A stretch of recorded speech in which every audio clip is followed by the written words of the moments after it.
Yeah, welcome back to my channel, the Norman Gato podcast.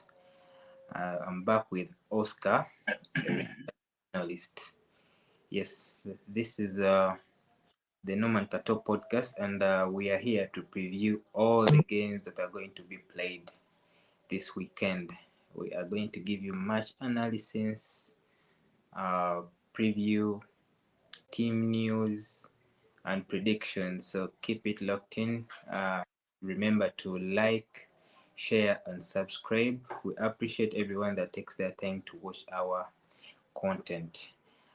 Without going any further, let me first ask Oscar to greet you guys, then we can kick off the show. Yeah, good morning, good evening, good afternoon, wherever you're tuning in from. We are grateful that you've chosen to give us some of your time today. We shall try to make the show as interesting as possible, but of course, you can also make it interesting by giving us your views. Your Mm. views are very welcome. Yeah, in the comment section, you can disagree with us, you can agree with us. Yeah, all is welcome. Thank God we have football back this weekend. So yeah, let's go. Yeah, indeed. We are hoping to get more guests on the show. I hope they make it. We don't know, but at least I expected to have two United guests on. Apparently, they are still caught up with the engagements, but I'll keep on working with Oscar. Maybe they'll join in later. We hope so. Mm, Well, there is a lot of football to be played this weekend. Of course, welcome mm. back from long international break. Unfortunately, we have another one after 2 weeks in November. So you guys should that I don't know what is FIFA doing to us, but nah, international break is not fun at all. Well, But the uh, the beauty about it is that yes, mm, the carry beauty on. about it is that when we come to December, December is packed with a lot of football. So Yeah, it is usually either an advantage or a disadvantage to a team, depending on how the team mm, stands at that time. Yeah. yeah. Well, uh, I don't know about you, but Arsenal didn't get any injuries during the international break, which is good. Mm. I about Liverpool. How did you guys get on? uh, of course, we had of a few injuries, minor injuries here and there. Some people remained back.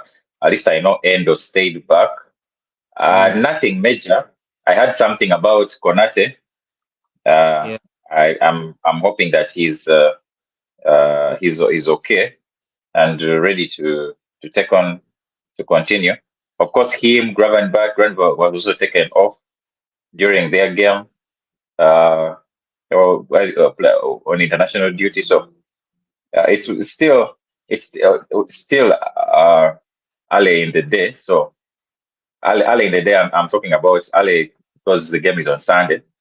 yeah. So I'm assuming that we shall get more information tomorrow. We shall actually get clarity tomorrow because from the first team, I think those are the people that probably are carrying injuries. And the interesting bit about for me for Liverpool is that these fellas are performing in their national teams, but when they come back, I hope they come back with something sensible. Maybe Isak. Actually, Isak and Gyökeres, I wasn't too impressed with them. I watched two of You know, their they games, they but they, they, man, they were they were doing badly. Mm, they were terrible. I mm, would about my striker in particular. You know my thoughts on him. I like him.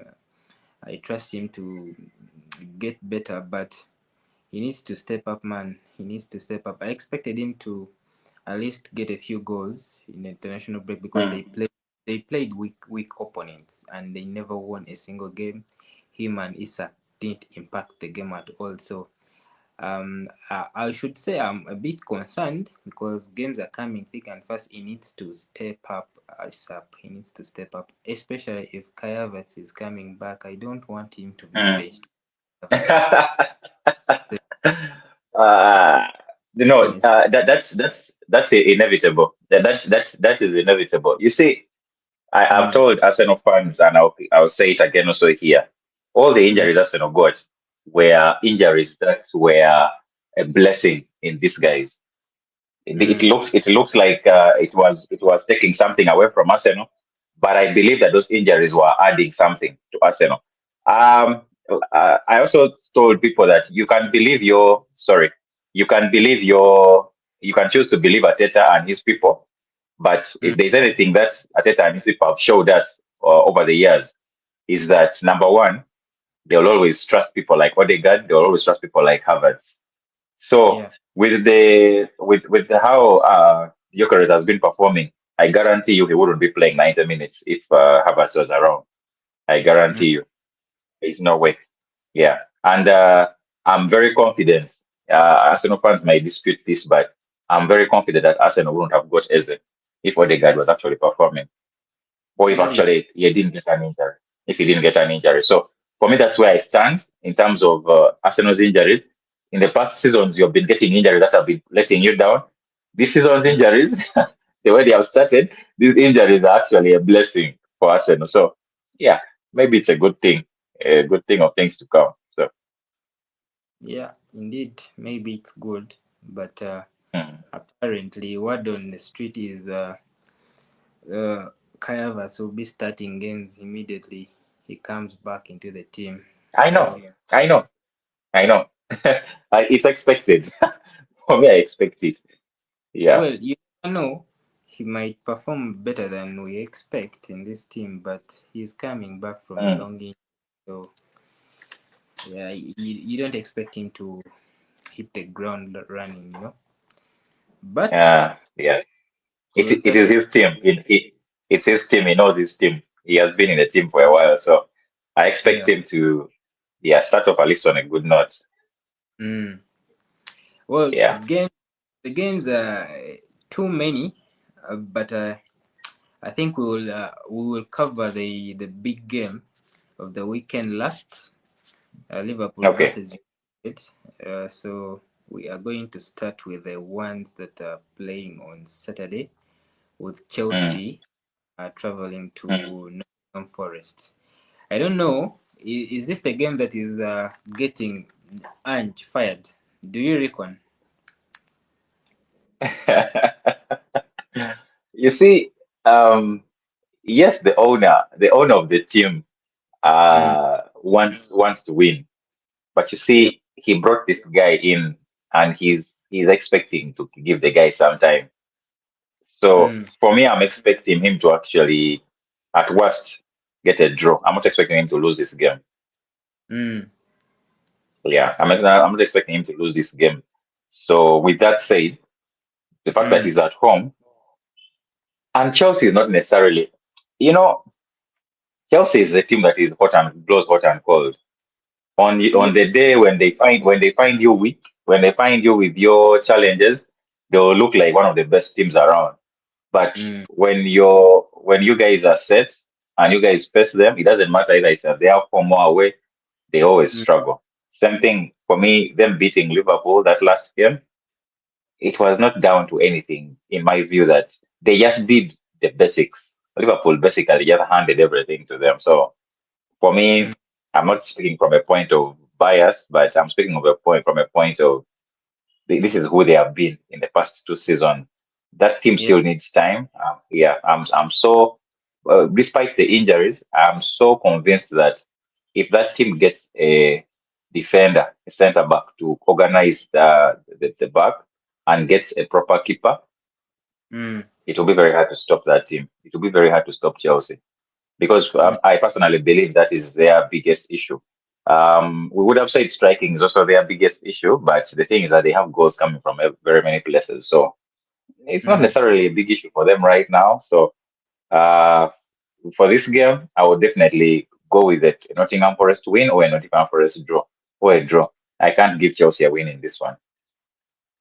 Well, I'm not going to differ from you, as I predicted with Dory during the week. Mm, I predicted yeah, a 2, but doesn't necessarily mean that Chelsea can't win. Of course, they will come yeah, into this as favorites, but they still have injuries. sure. I don't know if Paul Palmer will be back. but I they don't have think so. Um, injury, and mm, they are playing a Nottingham team that really needs to pick up points. they Uh, need the point. yeah, they haven't won a game in a long time. So Ange is you could say that the pressure is there. Honestly, um, Mm, it's a early kickoff. Anything can happen. Anything can happen. mm, So yeah. let's wait and see. I'm predicting a 2-2. What are you predicting? I'll go with I'm going to give Nottingham Forest a win. I'm going to give them a 2-1 win. Mm, I'm going to give them a 2-1 win. Um,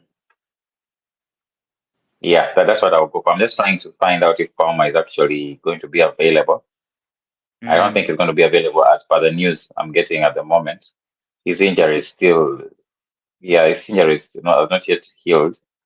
mm, It's not yet healed, yeah. okay. So Yeah. you're going for Nottingham Forest win, eh? I'm going for a Nottingham Forest win. The only thing I don't trust is their coach. I don't Mm, trust him because I'm expecting him to play high line, and a high line plays into the hands of a team that has highest flying wingers, plays yeah. into their hands. Yeah, but I believe since they are home and they desperately need the win, that's what I'm going with. Okay. You're going for Mm. 2-1, 1-0. 2-1, 2-1. Going for a 2-1 Chelsea. 2-1 Nottingham, huh? Not Nottingham, yes. Okay. Let's go to another game. Yeah, Dowie is greeting you. Yes, Dowie. Thank you for tuning in. Yeah. Brighton, they're at home. They're hosting Newcastle. Mm. Um, Brighton lost their last game against Villa. I think it Yeah. ended, was it a 3-1? I'm not so sure, but they lost. Mm. They are Let me just go. they are Yes. hosting Newcastle. Newcastle, I think they won their last Mm. game. Mm. So they're a bit picking up form, you should say, because they also won their Champions League game against which Belgium side was against Club Brugge? No, against Union Saint Gilloise. Yeah. So Mm. they are picking up form. You could say Nick Voltamar is doing fairly well since he was signed from Germany. 3 goals in his last 4 games. So uh, And they all headers. no, not really. He has a penalty and header Uh-huh. against Arsenal, and the one he scored against Union Saint Gilloise. So he's doing fairly well, honestly. Mm. In Isak's absence, they are not. You can say that they are not. They have not yet clicked. Like the Newcastle we watched last season. Of course, that Mm. is fairly uh, on Isak leaving Newcastle. Well, Mm. they are traveling to Brighton. This should be a good game. And with Brighton, you could never know. This is some team you could really find hard to predict. They just blow hot and cold every time. They win this weekend. Yeah. Then so they are Yeah. not consistent. They are not So, consistent. Yeah. but I'm predicting for a 2-2. I don't know. What do you think? Brighton actually drew their last game with Wolves. Then Newcastle won against Nottingham Forest. Surprisingly, um, I would Mm, go for with Newcastle with against Nottingham Forest. Nottingham Forest actually played sort of a not a high line. They were actually mm, caught on the counter. That's yeah. one of the things that was their undoing. For this game, Mm, since Newcastle is away, I would be also I would lean towards a draw. I would lean towards a draw. Lean towards a 1-1 draw. mm, Though I wouldn't be surprised if any of them nicked it. Yeah, but I will lean towards a 1-1 draw. I'm not expecting so many goals because players are coming back from the Internet. international break. So yeah, I Mm, don't think I'm expecting few goals. maximum Mm, 3. okay. So 1-1. 1-1. Okay.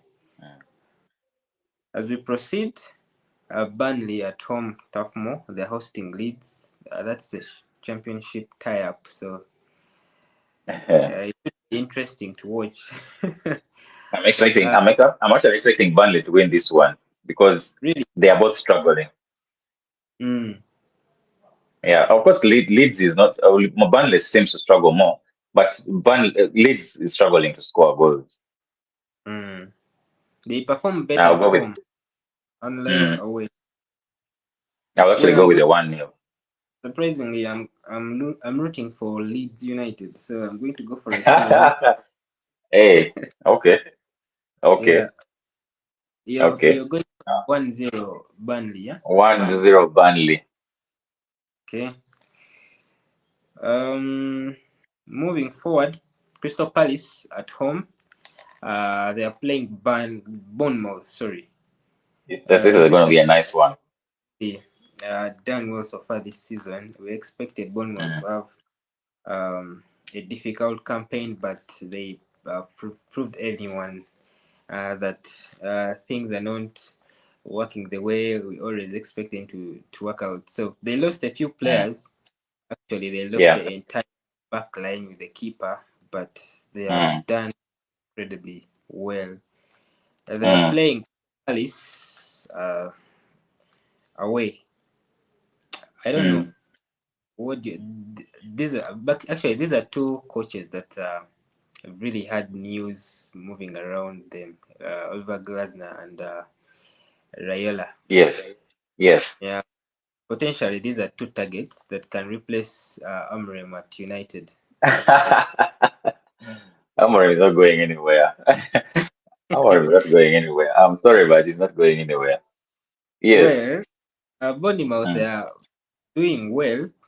yeah. Semi particular is Mm, fire. Yeah, he's on fire. So I'm going for a draw.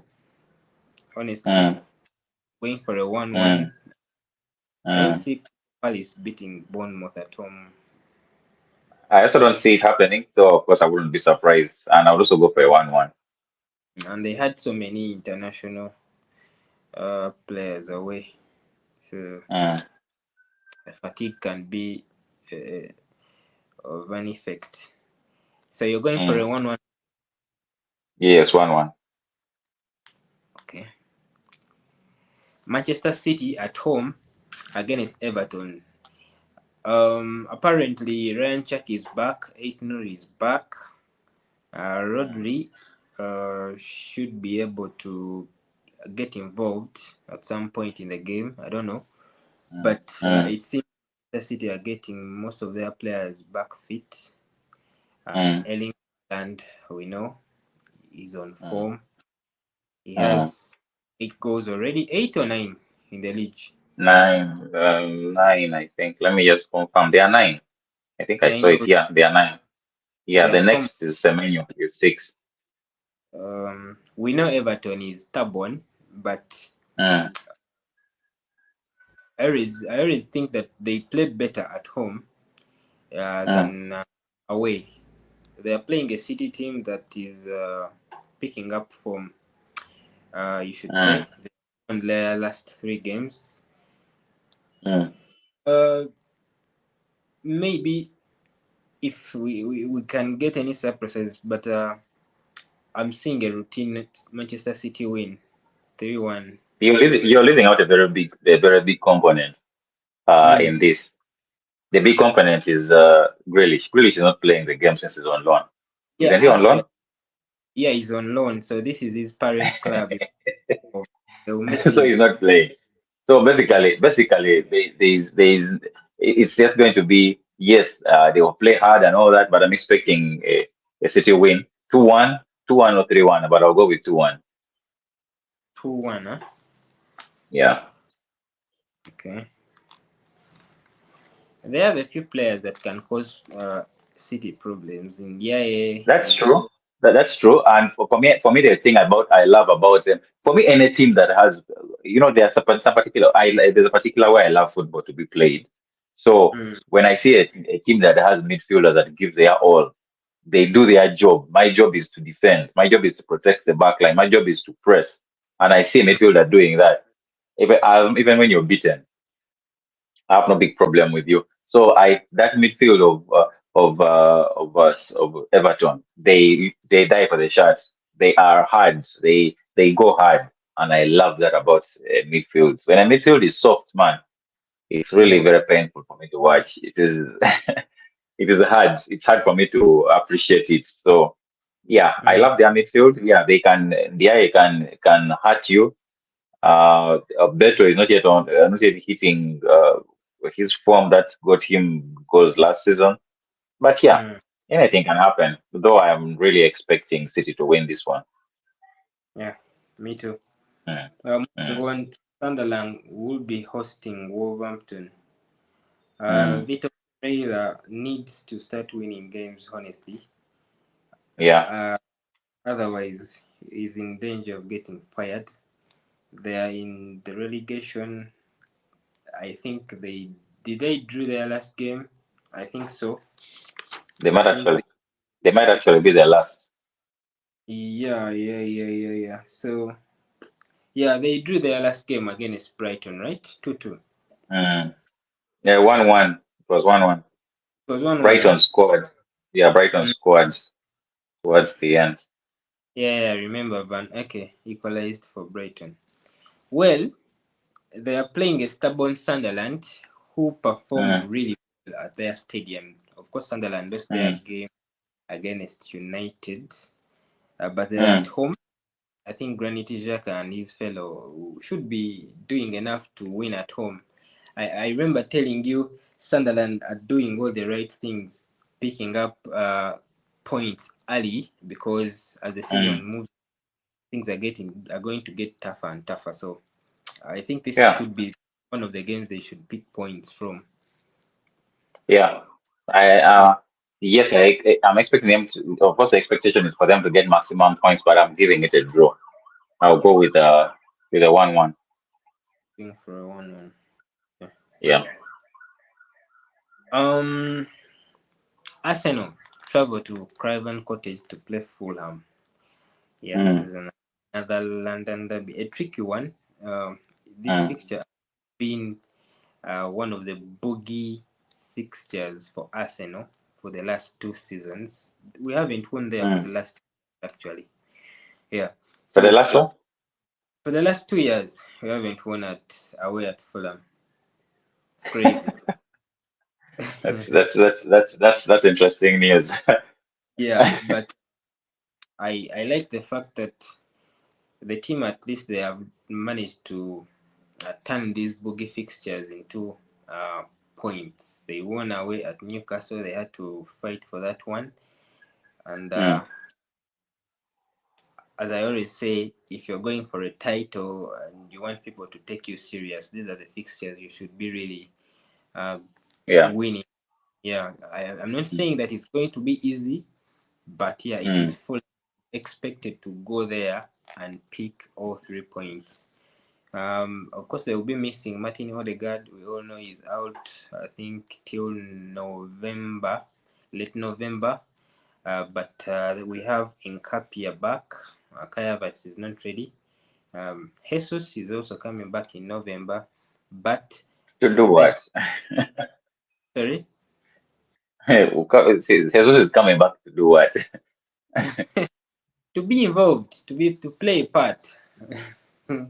But given how that striking line is, I would give him a chance. I would still give him a chance because you Mm, don't have anyone who is standing out. So he mm. still has an opportunity. And Because he's if a Havertz, different style also. yeah, if Havertz or Gyökeres outstanding, it would be very hard for him to Mm, get playing time because yeah. Havertz or Gyökeres would be the first choice, and of Mm, course his favorite guy Merino would also be ahead of Jesus in terms of mm, who will play striking. So mm, uh, right now things are just poised in a very good way for him. As long as he mm. doesn't get injured, he still has an opportunity. I mean, he's earning what, 280, right? 270. 270.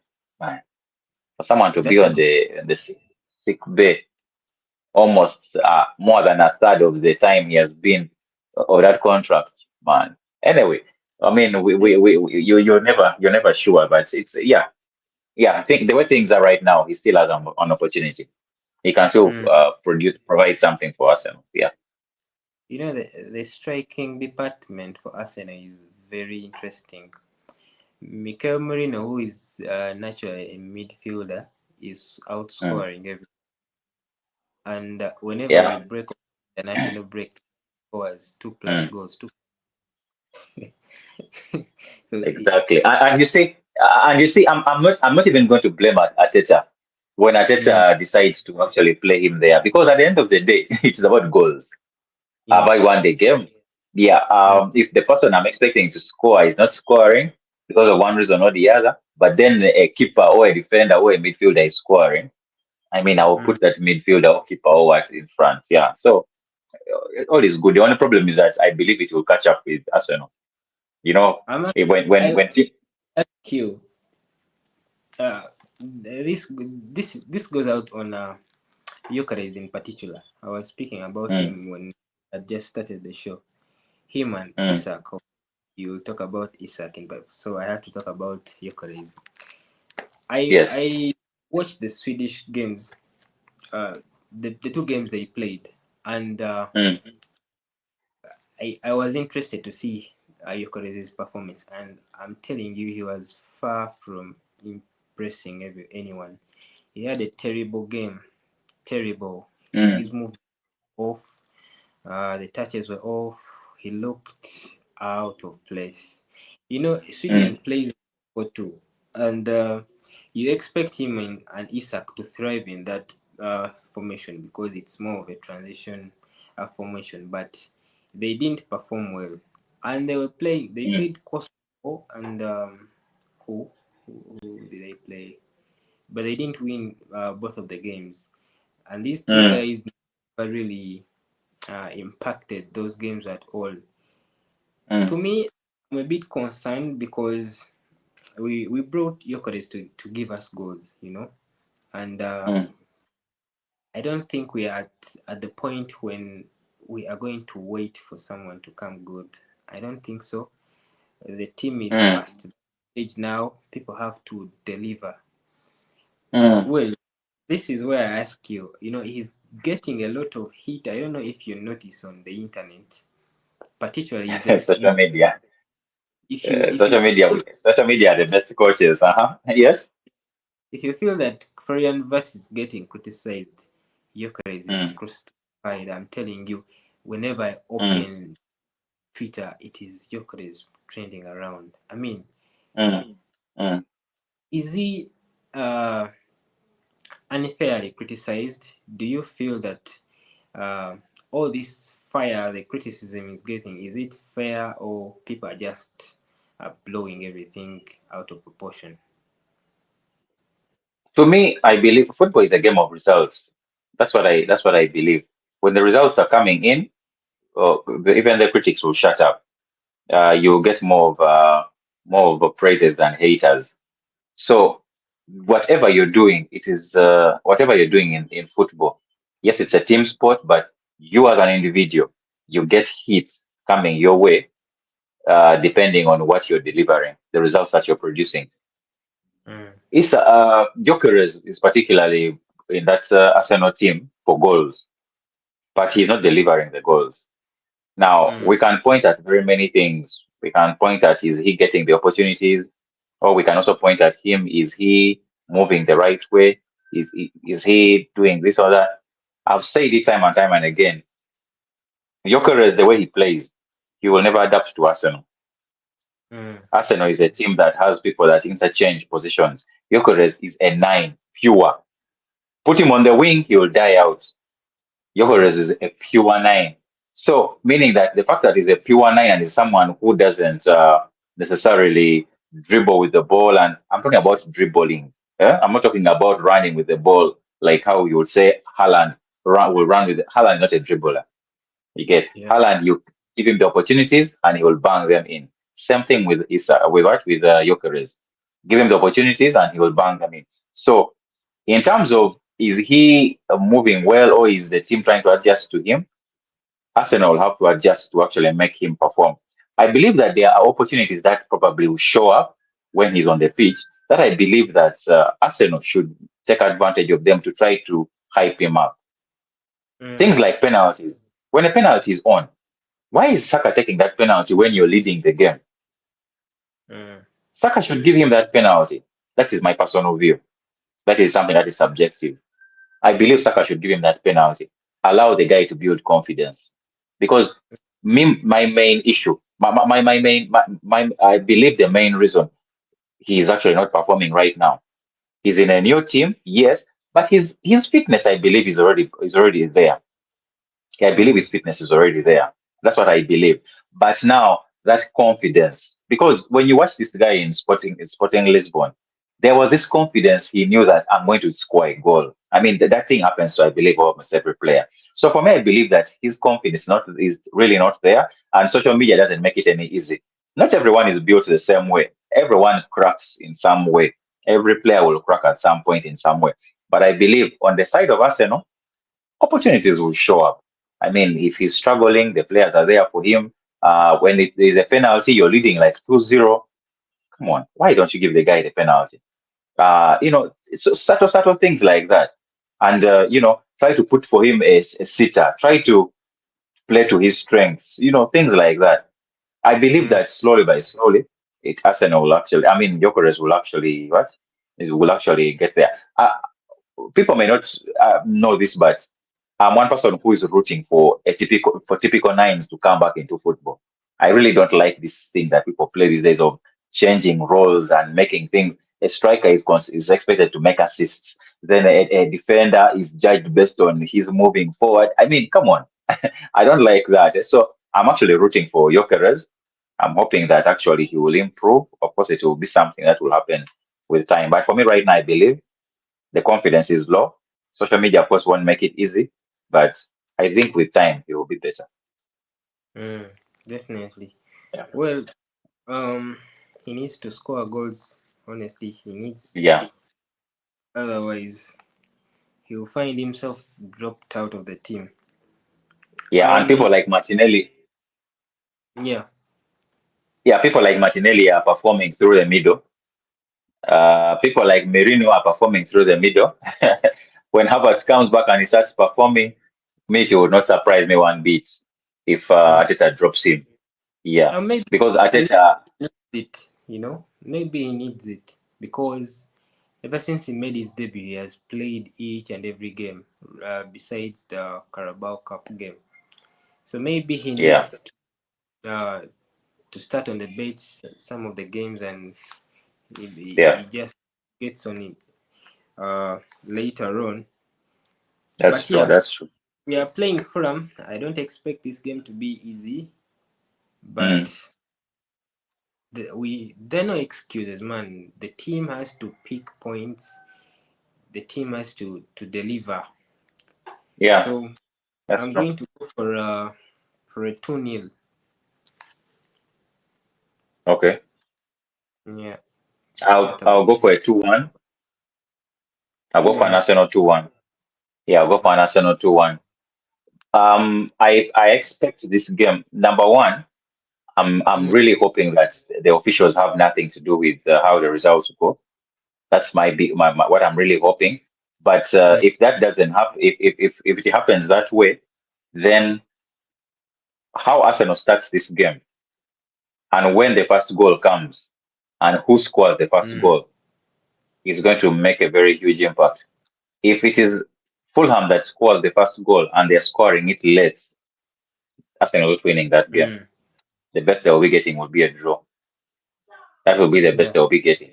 If Arsenal scores fast and Mm, controls the game, I expect Arsenal to win the game because I have a lot of confidence in that Arsenal defense. I don't expect them to concede more than one goal. yeah. That's just me. I expect them to concede more than one goal. But if they concede fast and they concede late, it's going to be a very big problem. Mm. Okay. Moving on to Sunday's fixtures. Yeah. Spurs at home, they are hosting Aston Villa. Of course, Yes. Spurs, they are doing so well since the league started. Aston Villa, they have picked up points also in their last two Mm. games. Yeah. Unfortunately, Watkins will be out for this one. He picked up an injury during the international break, so he won't be able to play this game. After picking up form, unfortunately for him, he got an injury. Well, Aston Villa has been a tricky opponent for Tottenham, especially Mm. on their. I remember last season they beat Spurs 3-0 at their Mm. stadium. So Tottenham should be aware that the team they are Mm. hosting uh, is very, very tricky. Um, I just don't. I just hate early kickoffs, and they always turn out to be grumpy for most of the teams, especially these big teams. So I'm going to go for a high scoring draw, a 2-2. Okay. Okay. Um, I'm expecting someone to win. So I'll go with Tottenham. I'll go with the Tottenham 1-0. Tottenham 1-0. Yeah. Yeah, Thomas Frank is very much capable of getting such a result. So Watkins was called up for England. Mm. So who else besides Hurricane was called up for as a striker? Which other striker did they have? Mm, let me try to remember. Let me try to remember. Because I'm thinking, did they call up this guy from Saudi Arabia? The guy was at Brentford. Ivan, no, no, no. He wasn't called. He wasn't called. It was Is it that Hurricane. he's not performing well? No, the league matters also. And someone like Thomas Tuchel, he Mm, likes to use players. Maybe he monitors. Almost he watches mm, almost most of the games in England. So if he's not traveling to Saudi Arabia to watch Ivan Tony, I don't think mm, he's. And he's very, very, very strict. He hasn't mm. called Bellingham for the last two international breaks, and actually he came I, out and said that he's just considering to call him in the next one. He's not I sure. think he's expect. I think it's a good thing. I think it's a good thing. You see, that England team are very used to. Those players are very used to getting their way. They Mm, had an English coach who also plays to the panders, to the media, and mm, things like that. But having a yeah. coach like Tuchel, I believe is a good thing, and it makes these star players get a reality check that Yeah. your position isn't secure. You either Mm, perform and you're called, or if you don't perform, staying home. And being a World Cup year, mm, definitely they will have to perform. Bellingham, his form hasn't been the best, so I'm thinking he's expecting the guy to up his game, and mm. expect the guy to be called. Yeah, you expect the guy to improve. That's a good thing in my view. Hey, it's a good thing, but I should say there are some double standards if you're still calling Jordan Anderson. Well, That's true. That's true. No, that's true. But you see, for the standards of Jordan Henderson, that is what is considered to be him being on form, mm, what he's playing right now. Now, for the standards of Bellingham, what Bellingham is playing right now is probably might be almost close to the level of what Henderson is playing. Bellingham is mm. expected to perform way better than that. You get it? I just coming So, back from an injury, so we should consider that yeah, also. yeah. And you see, calling players like Anderson Elliott, I think is a good thing. I believe it's a good thing. Mm, So yeah, I think giving opportunity to these other players it helps a lot. It helps a mm, lot. Yeah, these are qualifiers. When it comes to the World Cup, you wait and hear.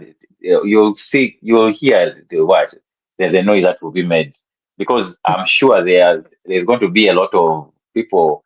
I mean, the media is going to come up with their own squad. he's also going to come up with his own squad. So you wait, just wait and see in 2026. And Jude Bellingham has one of the best PR teams in the world. Yeah. So yeah, expect them to make that noise. Expect the noise. Expect the noise. Well, away from Tottenham, before we head on to Liverpool versus United, West Ham on Monday they will Mm, be hosting Brentford, mm, and West Ham is another team that is desperately looking for points. They lost their mm, game against Arsenal and the Emirates. They didn't even look good at all. Well, mm, they're at home. Do you expect mm. them to get a result, maybe a draw or probably a win? You know, I'm Brentford. Brentford's last game was Mm, against Man City. It was a yeah. 1-0 Man City. It Mm. was a tricky game for Man City. Manchester Brentford City still is. shot on target in the second half. You see. Uh, I love Guardiola. But Mm, let me just let me just this to say that about and first go off topic a bit. I love mm, Guardiola, and personally, I believe he's the best coach in this era, in this century, in mm, this era in particular. The reason I say so is because the guy mm, adapts. What is happening right now is not what he would want to play at all. Forget about these coaches who the Amorims, the slots who will die on their on their style of play and all that. Forget about those ones. You know, yeah, forget they about don't those ones. Ken, happen. yes. So the Hi guy the guys, guy changes. Hi, how are you? I'm okay. We can continue. Yeah, so I was just talking about Pep and Man City. So the guy changes. His team that won him a treble in Man City. He had a back four of central defenders. You get that is something Mm, that he doesn't do, but he had to adjust because he realized that what these flying fullbacks are doing nothing for me. They're actually the reason why I keep on losing. Uh, mm, he he he doesn't necessarily play with a typical nine, but the guy had to go and get Haaland because I mean goals were the thing that he needed. The man played a 5-5-0 against Arsenal. He plays 4-1-4-1 sometimes. I mean, come on, this is a guy who is known for 4-3-3. I mean, I just love seeing what Guardiola is doing. Right now, he knows this squad isn't the best. He knows this team is struggling, but he knows that let me keep getting the points. Let me keep in touch with the top teams. When I catch form, when I catch fire, Wajakundaba. So basically, that is what he's doing, and I love it. I love it. I wish coaches like Amorim and these others who choose to die on their what would copy, borrow a leaf from him. But yeah, the guy mm. is getting points. So yeah, so with Brentford versus West Ham, I'll Yeah, go for a Brent. I'll go for I'll go for a West Ham win. West That Ham is a surprise, but I'm going for a West Ham win. score I'll go for a 1-0 West Ham win. 1-0. Yes. Um, I'm going for it. I don't trust West Ham, man. They're too bad. Too, I know. too I'm trusting that most of his players remain behind, and he's done some work. So Mm, I'm expecting Nuno to do something. I'm expecting him to grill them and make sure that they defend and just catch guys on counters. That's his thing. So okay. I'm going to be different from me. I'm going for a Brentford 2-1 win. mm. Ken, Yeah, man. you are welcome. You're right in time for the United Liverpool preview. I hope you have already discussed that. But anyway, my submission will be that Mm. I think Liverpool is going to win the game. Wait. We haven't Hmm. started. The one is already he's already. Aren't You I already thought you were pumped already up. in the part where you start predicting games. Yeah, man, Yeah, had you're running before, too fast. but Mm. Liverpool was supposed to be the last one. So you're in time. First, Mm. greet people. People need to know how are you doing. Are you alright? Yeah, hello viewers and everyone watching. I'm very okay. I've been late again, so my apologies. Next time I'll probably be on time. Uh, Other than that, I think I'm okay, and I thank God that we have has kept us all alive up to this point again. That we have been able to come together and do this stream. So I'm very glad to be here. Yeah, we can continue. No man. Guys, I'm coming shortly. Sorry. Mm. He So he has gone off.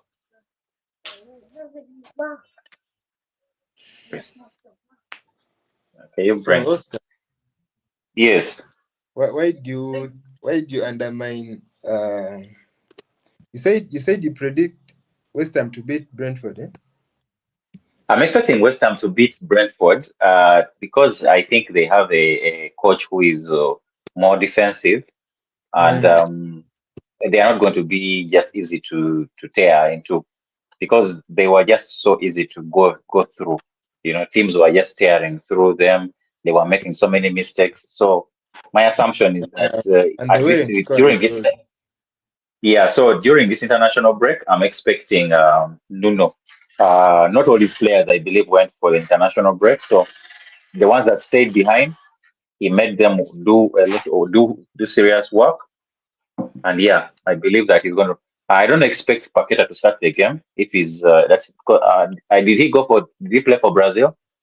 You know that was South American distance is Mm. crazy. So I'm not expecting him to. I'm not expecting him to play. I'm expecting him to start. I'm expecting that midfield to be a midfield of guys who are disciplined defensively. They are going to sit there and close shop and catch these guys on counter because people like Bowen can do that.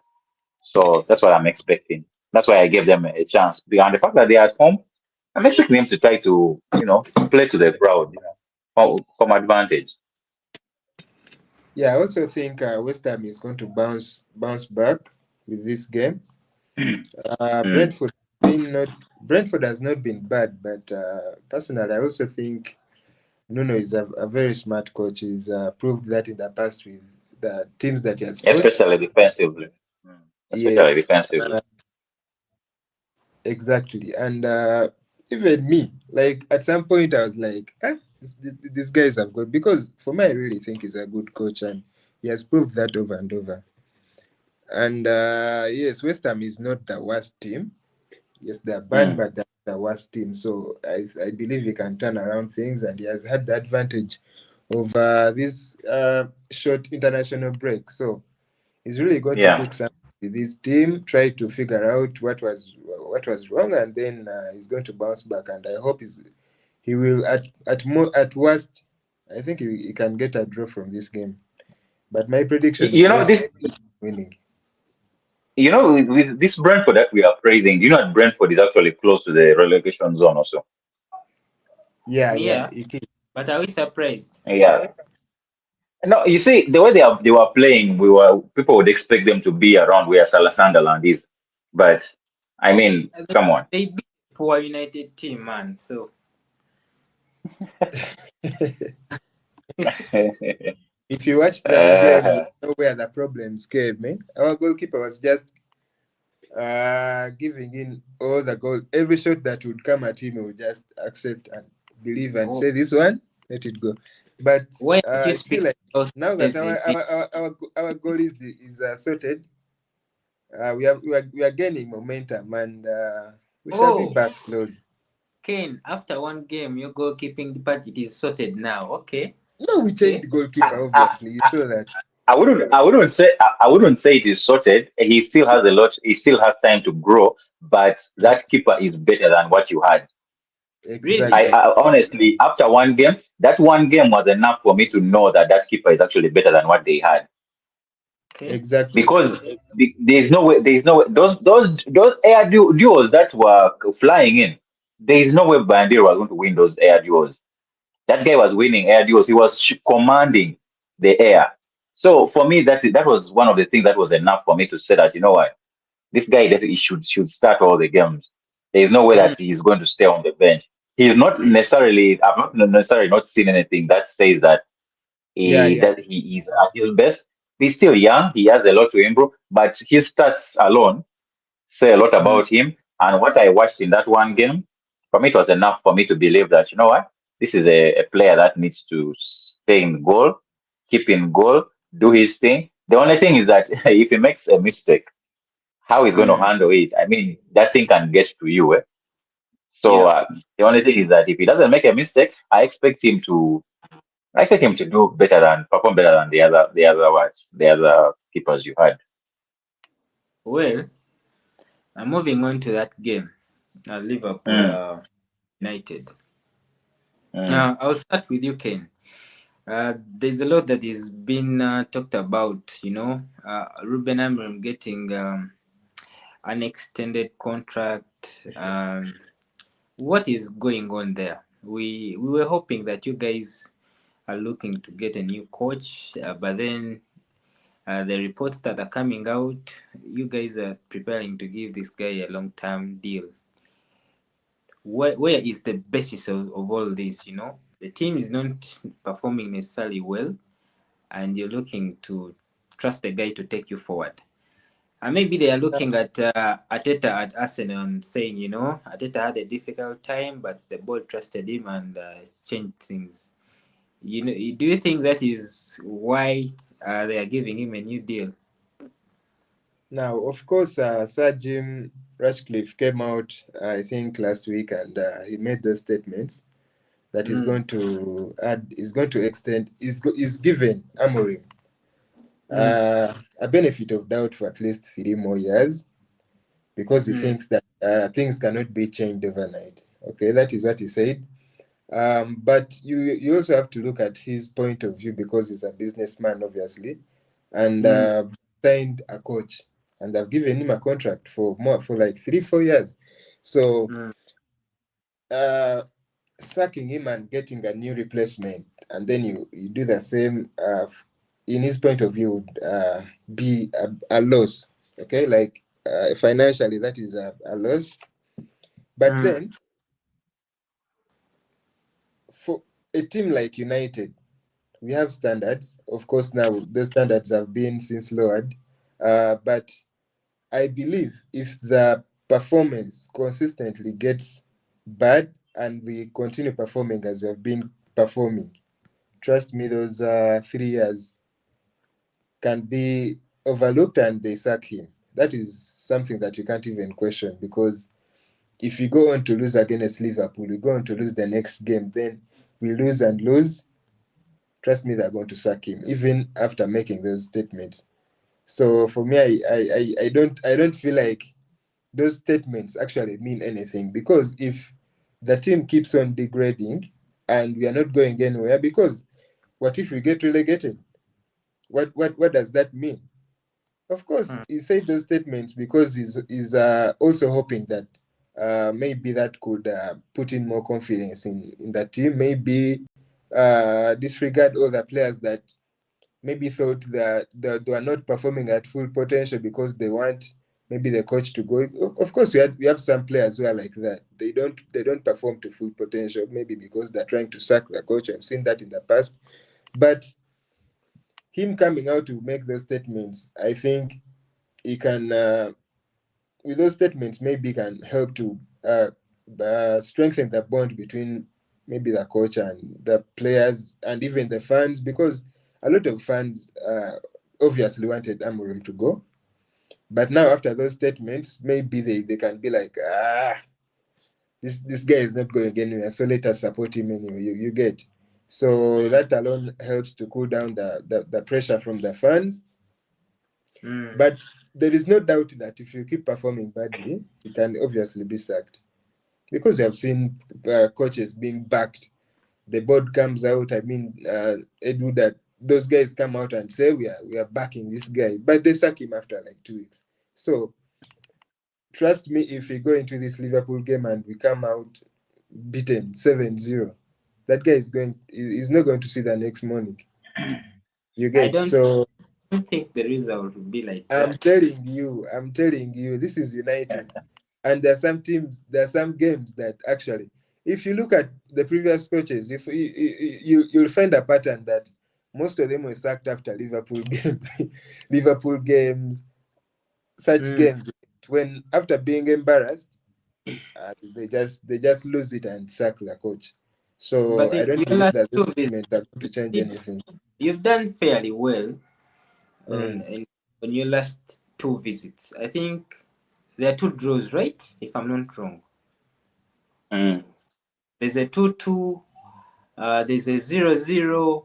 Games that you were expected to lose by a large margin. You came out and did so well. So I don't expect United to be humiliated. Well, I think it will be difficult for you to win at Anfield because, I mean, when was the last time you won there? 2016?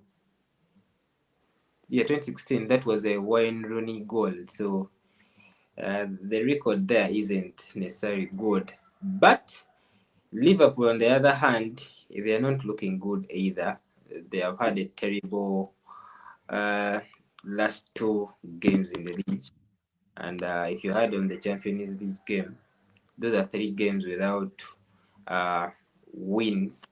It's unlike a Liverpool team, but you would say this might be the right time to play them, but also a wrong time to play them because they will come into this game highly motivated to turn things around. They are at Anfield, the crowd will be rocking and up for it. So the question will be is do United guys turn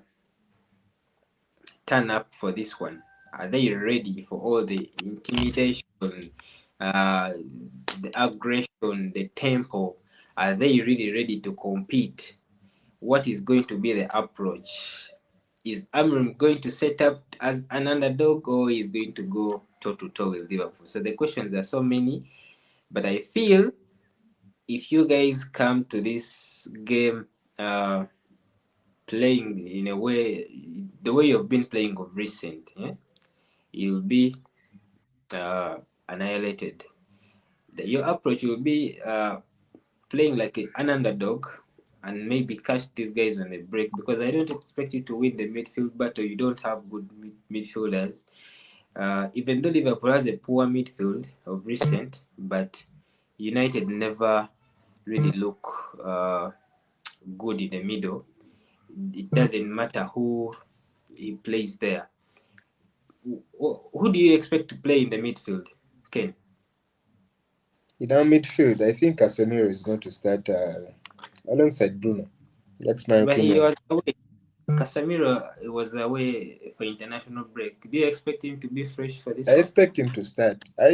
Amorim is very predictable because Mm. you have seen the past where he literally benches player that you expect to start, like you as a fan, and he brings his own. And right now, everyone can see that he's married to Casemiro, and so I expect him to start.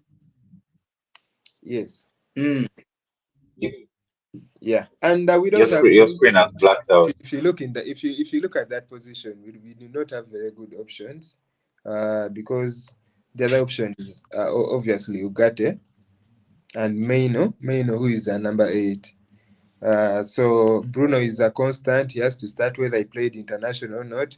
So which only leaves us with the option of having Casemiro and Bruno in that midfield. Yeah. But going into this game, Mm. I expect United to obviously bring out the energy, that same energy that they brought out against Arsenal, West of course, against Arsenal. and yes, and of course put up a performance. But in the end, I foresee Liverpool edging because Liverpool obviously is a better team on paper, and they'll be better.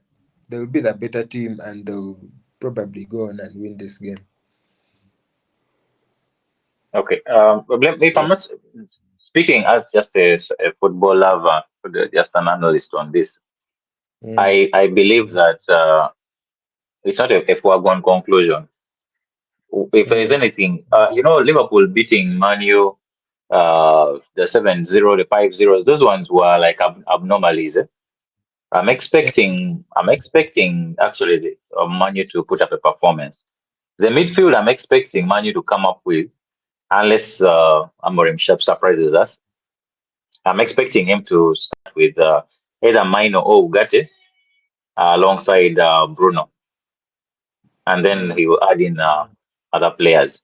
If I'm a Manu fan or I'm a Manu coach, the what that I would expect to actually play, that I would actually play, I would mm. actually the fact that I would prepare Casemiro to come in as a sub. I start Mino and Ugarte, but then I'm going to sub off one of them, especially what Ugarte, for Casemiro at some point in Yeah, the game. Then I I don't will see play. Amorim. Then I will I play. don't see Amorim starting him. By the way, I don't see Yeah, Amorim yeah. starting Maino. I, I know, but what I'm saying is that's why I gave you what I expect and what I think should be best. And Bruno should play in a 10 role where he's free. And then yeah, that's the midfield for me. I would expect to start. But you see, as long as he's playing, he's flying wingers. That means he's going to play Dogu on one side. Then he's going to play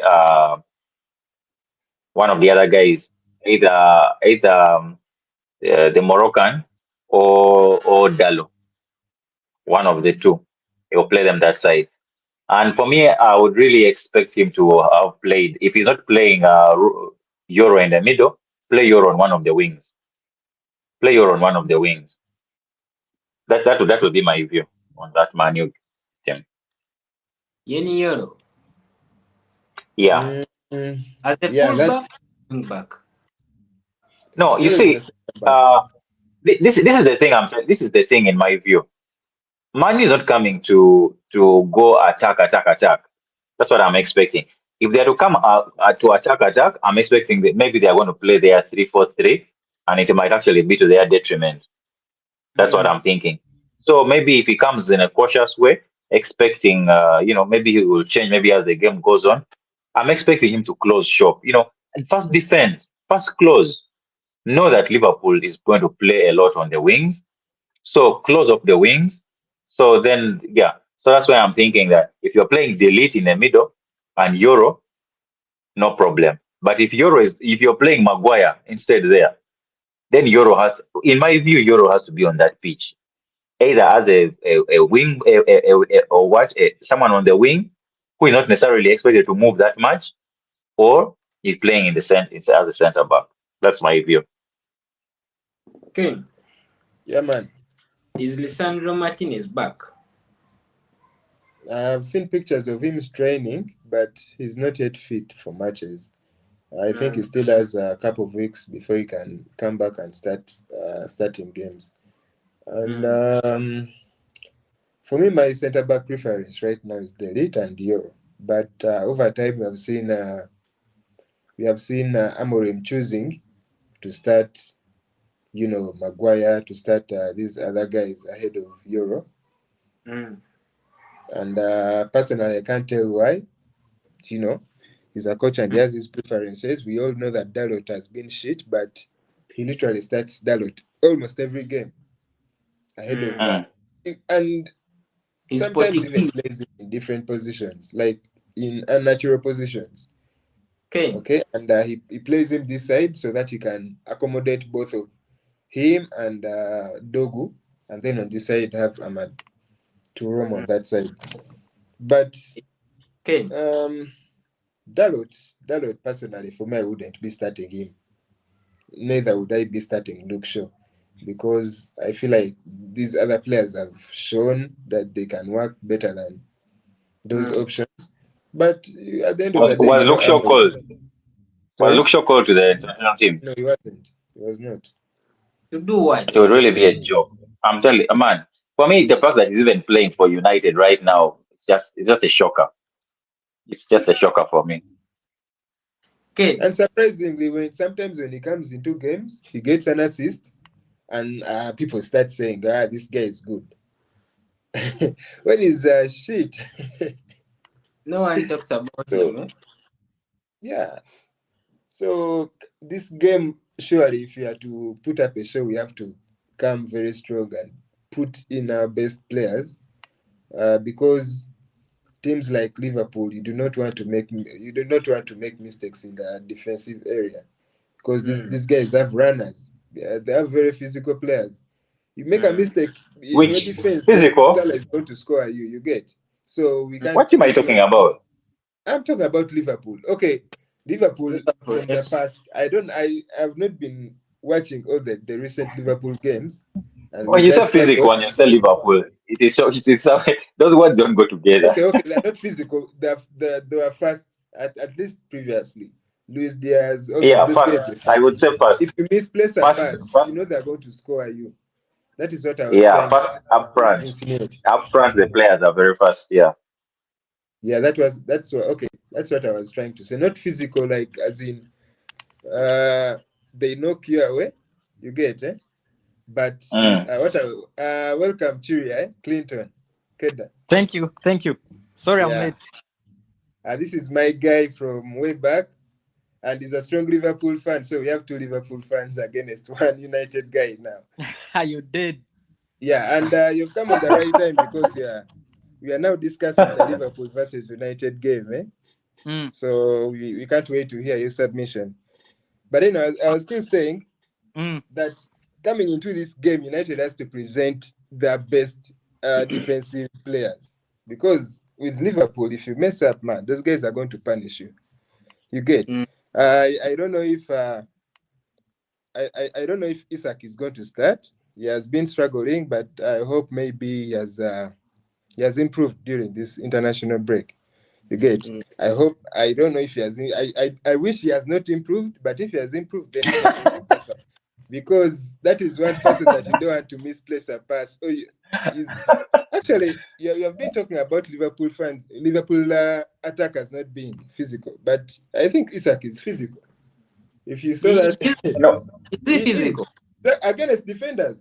That guy is light, but the way he twists and turns defenders, my guy. I would he's say he's very okay. He's okay. technical, but not that So physical. yeah, He's so not that is very what I see physical, but from he's the a good United bully. defense. Mm. Yeah. Well, Yeah. Ken, before you go, well, Mm, you talked about Dalot still starting games, and you're wondering why.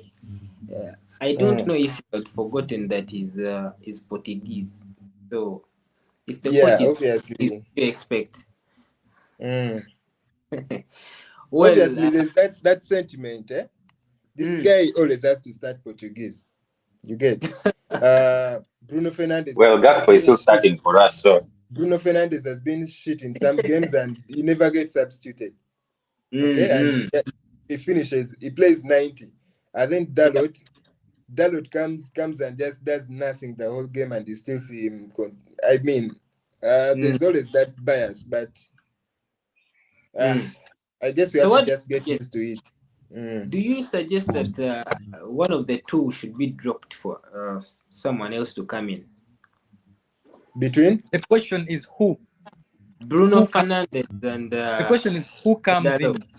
The United squad is a Dalot. bit very thin at the Mm. moment. I think the squad is thin and there's no quality around the squad. So even if you drop Dalot, let's say for example we drop Dalot, who will come in for Dalot? But they have Who will? Mazalawi. Of course, Mazalawi Mazarawi has shown more quality than Dalot over the past. Mazaro, But obviously, both of them struggle to when it comes to attack to their attacking qualities. Both of them are not very good so crossers of the Mazaro's ball. quality is also not up to speed. Both of You them are get? not very good attacking wise, but Yeah. Mazraoui is better at defense than Mm. Dalot. So personally, I would choose Mazraoui over Dalot. Yeah, me too. Okay. Because sometimes I watch Dalot and I wonder how he even became a professional footballer. He's so. I'm not a Manchester United fan, but sometimes I understand the frustration of the fans. Like, such a player shouldn't be on the pitch. The same way You we feel about Gakpo these days, I think. Although he scored against Chelsea, but there's just something lacking. I don't know if it was Diaz's presence pushing him to the higher standards. Because ever since Diaz Yes, left, yes, yes, yes, that yes. was not Yeah, seen to be himself. it was Diaz's presence. Because he It was knows Diaz's he's going presence. to start. Guaranteed he would start. And what is your take on the way we treat Keza? It breaks my heart. Clinton, Yeah, well, first of all, you're welcome on the show. thank you. You're pumped up, that, yeah, to go. that is Yeah, how we do as Liverpool fans. yeah. Guy Too came with much high press. he Gang, came gang. guns blazing. Gang press. Well, Ken, you know very well you've lost 3 games in a row. Two in the league and one in the UCL. Yeah. I know there are concerns on the team selection, the coaches' decisions. Most of the players are out of form, injuries. But you're coming to this game. Are you confident? I mean, I watched 2 Swedish games. I was speaking with Oscar, and I Mm. told him Isak and Jokeris never looked good at all. They looked off it, you know. And as a Liverpool fan, I don't know if this is a concern.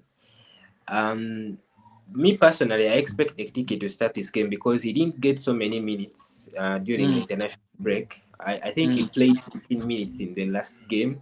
Mm. Mateta had more playing time than him, so I expect him to start this game. I don't know. Maybe Isak can come and start. I don't know. It will depend on the coach's decision. But I Mm. want you to tell me what is really happening at Liverpool. Why is the team looking laggy? People are out of form. Macarista is For very out of for form, man. It's shocking this season. What is for that happening? for that, I'll begin with talking about the preseason times. Mm, McAllister got injured at the end of last season, so he didn't have a preseason. So you can mm, see how his new season is starting, and they're like managing his time, managing his yeah. fitness, but he's also not yet up to speed. The same with Isak. Isak was on Mm, strike, 2 3 months on strike, so he didn't yeah. do preseason as well. That's why we're monitoring his time, getting him up to speed slowly. But ever since Isak joined Liverpool, I don't think he has been Isak. And also, the problem with the entire team, there's a lot of new players have moved into the team. You can Mm, about 5 new players in the starting lineup. So the chemistry, the natural chemistry is not there. You see, the right hand side, Salah is dead. Trent is no longer behind Salah. With the movement, Salah is playing more on the touchline. I don't understand it. Salah used to be closer to the box than the touchline, but these days he's tucked around the touchline. It has affected his shots. It has affected his touches in the box. It has affected his creativity. It has affected his game all round. So I feel that's also another problem. I don't know if it's tactical or maybe that's what the coach wants him to do this season. But I would prefer Salah back closer to the box. And then another thing is we have been very like out of form here. Our finishing has been very terrible. Because for example, Florian Wirtz, he's my biggest concern. I love the guy. I love the guy. He has passion, he runs, he presses, he creates the most chances. He has created the most chances in the Premier League, but he has 0 assists. You can see that. It's like something is wrong. I don't know if the players have not yet understood each other, but that's also a big point. They have not yet understood. We have changed all our fullbacks. Now we're seeing the importance of Robertson and Trent. That's Liverpool's game was normally we used to create from the flanks. Our midfield was normally of power. We had 3 midfielders flat, just press, strength. But now we're changing to have a number 10 in our team, which we have not had for about 10 years, by the way. We've not had a number Yeah, 10. that Yeah. is true. So now Vats coming in as a number 10, shifting the roles of the fullbacks. Now we need fullbacks who are a bit more defensive. And then also the connection between the fullbacks and the wingers. Now the left side, Kakez looks like someone I've never seen before. Like he's not the Kakez of Bournemouth. He has zero. He's bad. He's terrible at everything.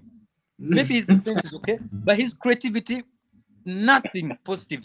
Frimpong on the other side, also the injuries. He has had a stop start. Then Bradley has never been good enough to start for Liverpool, in my opinion. He's a good backup number 2, but has never been good enough to start. So now you see we're left with playing Bradley and then Kakez. So our biggest power, our biggest strength used to be our fullbacks and the long balls. The long balls. We're missing the long balls. We're slow in our build up, and your building up is so hectic. Teams are doing the low block. Then you build, they clear. Build, they clear. Those days we just have Trent as the small team is trying to attack. Trent just shifts it immediately, and Salah is on a one-on-one. We have not seen that this entire season. So I think Liverpool generally is going through a transformation. This season, I'm a fan, I'm ambitious, but I know this season we shall suffer because this is like that. You remember when Klopp did the second rebuild, how we suffered. I think we finished 5th or 6th some season in between there. When the Fabinos left, we had some rebuild and we finished 5th. We're outside the Champions League positions. So I think this season is like that season. Now this is what transforming from Klopp to slot phase 1. You can say this is now the real slot phase 1. So Okay. they're going to be. You've also started phases, eh? Yeah. Of course, last season was more. He didn't sign anyone new. No, He didn't sign anyone new. No man. What phase is Ateta on? That's 6. Phase, I don't know. phase 8 or phase 7. I don't know. 6. The thing is, whoever last season, started that phase narrative is killing the game, man. yeah, but it makes sense to some extent because last season, if you saw the team we had, that was 100% Klopp's team, and he didn't change much. By the way, he didn't change. We just became more. Let's say we became more solidified defensively. Then we became more composed on the ball, like more touches. Klopp was very fast. We just had more touches, but it was more of Klopp's football. We're still attacking through the fullbacks. Salah was still our main guy.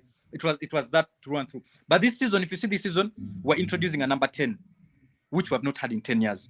We now have a creative player in the middle, which we're not used to. So now I think that's one reason we have pushed Salah to the flanks. You're getting that. Salah is no longer inside. Salah is far on the touchline. It's affecting the entire structure. It's affecting the entire structure. But I think, yeah. Sorry to interrupt you. I want to ask you. Yeah. Is Salah's new deal also impacting his game? Salah, okay, there's that thing we saw. It's like the thing which happened with Aubameyang.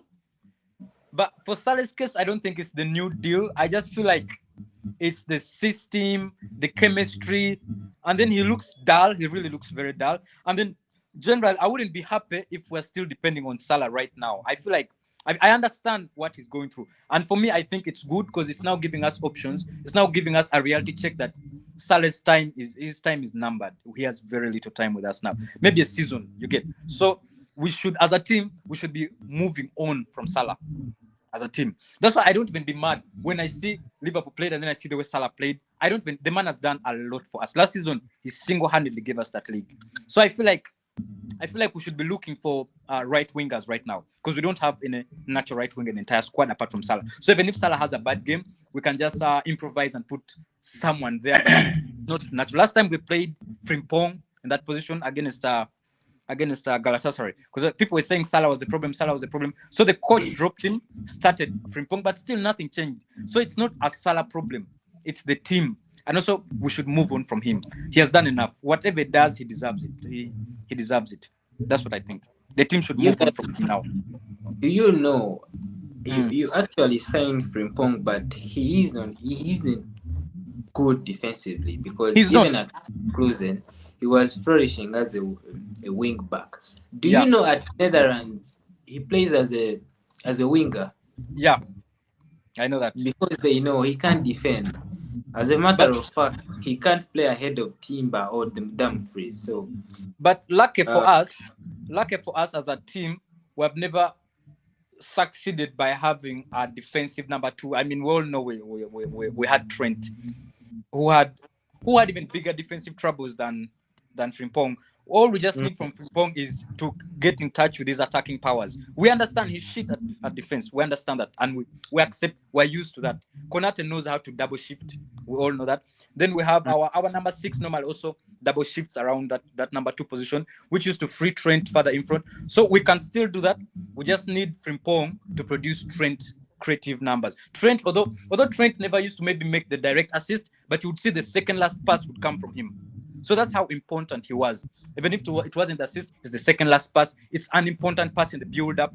If you remember our very first goal last season, scored by Diogo Jota, assisted by Salah, Trent is the one who made that pass. And I remember these guys were playing low block. We're playing Ipswich. It was 0-0, 60-something. We're frustrated. Then Trent made that pass that just split that defense and left Salah with 2 options to either score or square it to to Diogo, and Salah squared. So yeah, you're looking at that importance. Now we don't have that type of player anymore. We don't have that type of player. Then yeah, that's what we're missing. We can suffer from the defensive fragilities, but then we need more attacking returns from the fullbacks, because that's how we've always played. We have shitty fullbacks defensively, but they used to contribute a lot. Trent single-handedly would win us games. Mm. Yeah, so we just need Frimpong to unlock his attacking power. We understand it's okay. He can be bad defensively. We need more assists. We need more creativity. We need more passing, progressive passing. Then we need more connection with Mo Salah, because Trent and Salah were like, I don't know, they were the most productive right flank of I think in the entire world for about 4 5 years. Mm. Oscar, coming to you. Yeah. Mm. Letting Luis Diaz, Darwin Nunes, Harvey Elliott, is it turning out to be a very bad decision? Um, those guys left. The only one who left and didn't want to leave probably might have been Nunes and Elliot. Mm. Darwin Diaz wasn't forced out. Diaz was even given an improved contract, but just because the contract that Bayern was offering him was better, Liverpool never wanted to get rid of Diaz. I mean, that would be mad. Liverpool never wanted to get rid of Diaz. But you see, the money that came in for a 28-year-old and a 28-year-old who wants to move because he informed the club he wants to get another challenge. And the club blessed him and said, you know what, go. You've given us what money for your what, and the club let him go. For Nunez, it was down to where we are bringing in Isak, and then we are bringing in Gakpo. I mean, he wasn't going to have playing time. You get. When it comes to Elliot, Elliot wasn't going to play. Elliot has not improved. If I'm being honest, Elliot has been at. Let me compare Elliot to Jones. Jones has actually shown in games that he can actually be the main guy. Sometimes actually being the guy who changes the midfield, the guy who not necessarily a starter, though sometimes he could start, but he's someone who has shown actually his versatility and his importance to the team. Elliot has not shown that. The time when Liverpool got rid of that Portuguese kid who was got brought from Fulham, I was asking myself, why is it that Elliot has been given more opportunities than the other kid? But I believe it was because Elliot was really trying. Elliot was showing efforts more than that kid. I think the kid was maybe leaning more on talent. Carvalho, Carvalho, Yeah. Carvalho was leaning more on his talent than actually putting in the work. Because personally, I believe Carvalho was actually way better. He was actually a more creative player than Elliot. But of course, I mean, for the time that Elliot has been at the club, I think Liverpool noticed that there is nothing that is going to improve. So if we can get some money from him, since it's the club that the coach is trying to build and bring in his own players, there's no problem. He can go. So for me, I think it wasn't a challenge. And also at the beginning of this season, if you recall well, there is something I said about these incomings and the outgoings. I said that any club that I believe we're talking about Arsenal and Liverpool at that time and trying to do our predictions. And I said any club that brings in very many players, especially in their first 11, it can only go two ways. They will either be very bad or they will be very good. Mm. Now, unfortunately, Liverpool, the only difference between the Liverpool that started this season and the Liverpool right now is that the Liverpool that started the season was still running on adrenaline rush and fumes and scoring late goals. But this is what Liverpool has been the whole season. What we are seeing, what we saw in the last three games, it is what Liverpool has been the whole season. Struggling in defense, struggling in the midfield, struggling in very many areas. Yes, but then you'd see the forward line, guys would always come up, the chasers would always come up with something. There would always be some individual brilliance here or there. So Mm. it still goes back to what my fellow Liverpool fans say, talking of a phase one. This is now Slotty's team. Mm. Klopp is out of the picture now, totally out of the picture. This is now Slotty's team. It is now up to him. Is he going to go down in a flame of fire or is he going to rise up, to the occasion? Is the team going to improve? Is the team going to produce what? Going to produce trophies. So for me, I don't think Liverpool's coming ins and goings out were bad. If we are to Mm. also look at history, Liverpool's history in terms of transfers, these guys rarely get transfers wrong.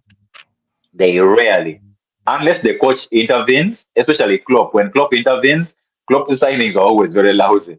But Yeah. when we're talking about the scouting team, we're talking about the director doing his job. Liverpool Mm. rarely. Actually, I can't remember the last time they actually got something There's wrong. If you're ever there's talking about, actually there's actually a rumor that it's not a rumor, it's actually confirmed that Salah wasn't Klopp's first choice. Klopp wanted Brandt. Do you remember Brandt, the one from yes, Dortmund? Yeah, yes, he Julian wanted Brandt, him Brand. over yes, that Salah. is true.